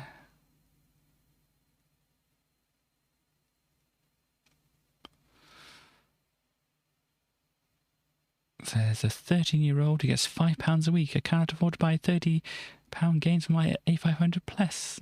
I'm against piracy, but there's no other way for me to get games. Everybody my age does this. Yeah. I'm serving with the British forces in Cyprus, and the piracy out here is awful. There are no computer shops. So, yeah, I can imagine that happening there. Stop boring us with this crap. Piracy has been going on for years. Half the Amiga Format editorial team probably have copies of records, CDs, and videos, so it makes you not much better than us. it's a little presumptuous, but anyway.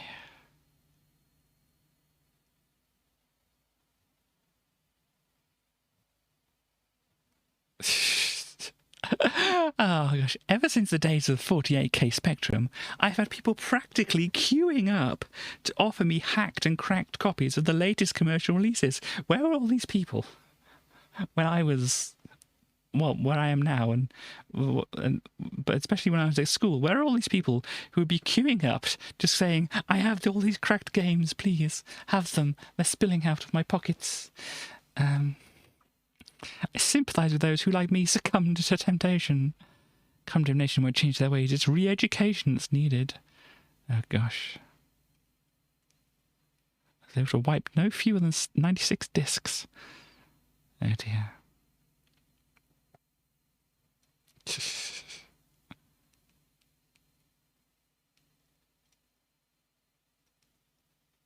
Yeah. I didn't find any of these people handing out free drugs either. I mean, the only free drugs I got was like secondhand smoke, really.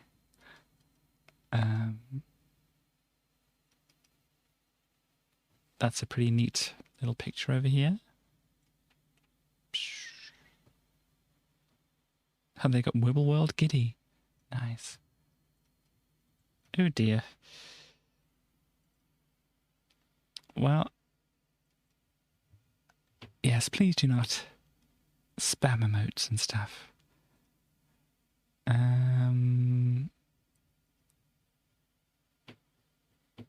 We have stuff. What is the list access trans rights? I imagine that she does. Hello.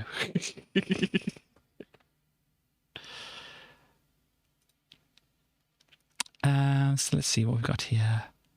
Oh, look, next month, Amiga format, we have FMV Instant Interactive Movies are here. We reveal all. Oh, gosh. FMV. You can imagine on the Amiga as well, can't you? Read the latest and greatest reviews. Akira. Discover the latest on the hottest, most eagerly awaited games of the year. Tutorials. I mean, I don't have a fancy, like, spinning seal. But yeah, we do have a spinning Tracy and a trans emote, trans bride emote as well. That's the closest we can get to that.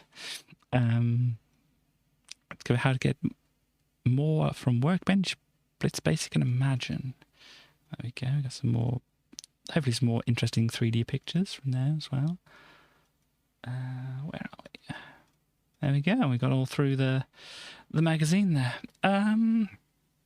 Gosh. Ow. Doing a bit of a yawn, stretch, and all that kind of thing. I don't know. I feel like I'm slightly losing my voice, so I might want to give it a little bit of a rest and such like that. Apologies to people for not going on for my usual 4 hours and stuff, but I just feel, probably because I've been talking a lot, actually, haven't I? Because back into the Amiga magazines, I think my voice is kind of, oh gosh, my voice has not been used to saying a lot of words and reading out a lot of things.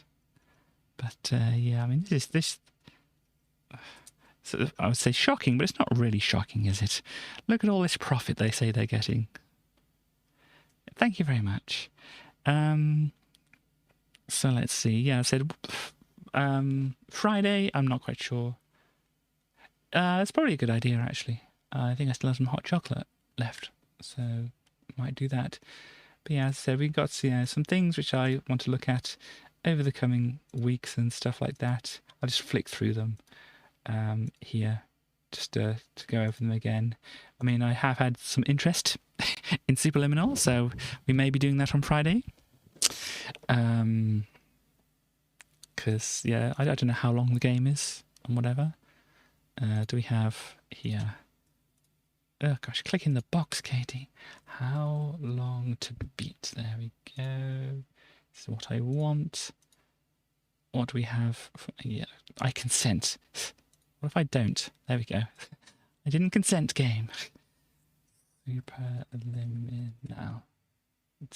Automatically does it. Main story 2.5 hours. So yeah, main extra 3.5 hours, and we might get. Well, completionist is a bit long, but yeah, we might get reasonably through that. But yeah, so other ones might as well flick through the rest of them. At some point, we might be looking at that and some more of this stuff here, and the BC Micro games. But yeah, and we'll see if we'll be doing this on Sunday. As I said, I've got to buy the game twice, so you know, we will see if I do that. I don't think it's like super expensive. Yeah, it's not super expensive, but you know. But that looks like an interesting game to do some co-op on, I think. But yeah, so let me just go back to, well, actually, I've got my schedule thing set up here. So what day are we on? Wednesday. Friday, yeah, I should be back, as you can see there. We've got, as I said, possibly Superliminal. And get that set up. We may have some stars tomorrow and such like that. But yeah. I don't have much more to say on that thing. Should have the camera back on. Oh, excuse me. Should have the camera back on Friday because I would have will have had my face zapped a bit by then. But yeah, I will end things. I should probably play something from my new album because I realised, I say new album, but newest album. It's relatively my new album. I should play some stuff from that. Does anybody have any songs they really want to hear from that at the moment, or what? Gosh. But otherwise, I will be finishing things up here. Doesn't look like I've got anybody happy ending after all. I think, was that the last one? The last song? We've got Happy Never After, which is the third one. But we got the final song as well, which is a bit long.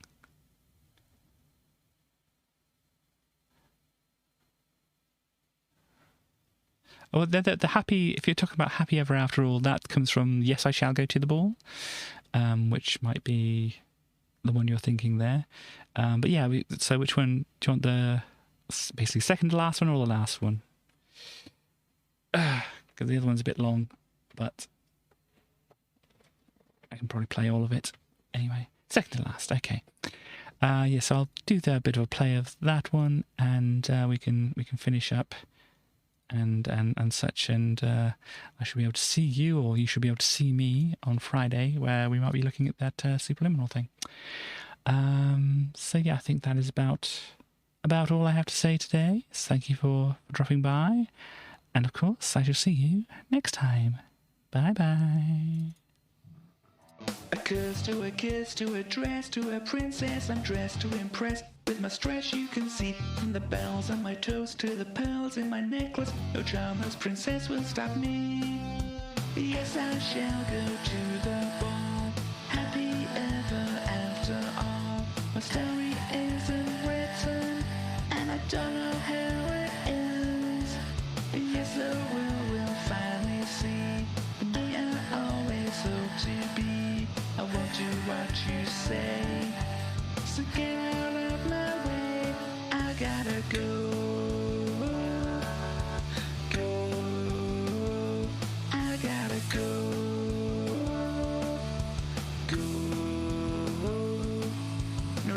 let you crack and deny my existence. I'm here and I'm queer, so get out of my way. We stand hand in hand and we brandish resistance. We wield all our heart and we say, yes, I shall go to the ball. Happy ever after all. My story isn't written, and I don't know how it ends. Yes, the world will finally see the me I always hope to be. I won't do what you say, so get out of my way. I gotta go.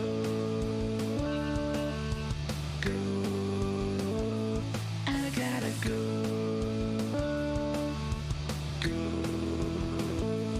I gotta go.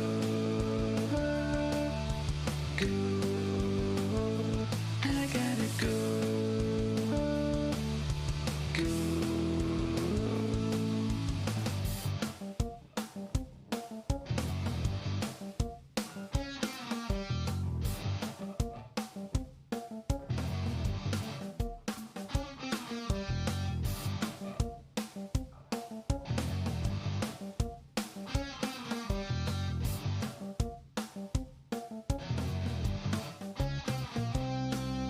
Yes, I shall go to the ball.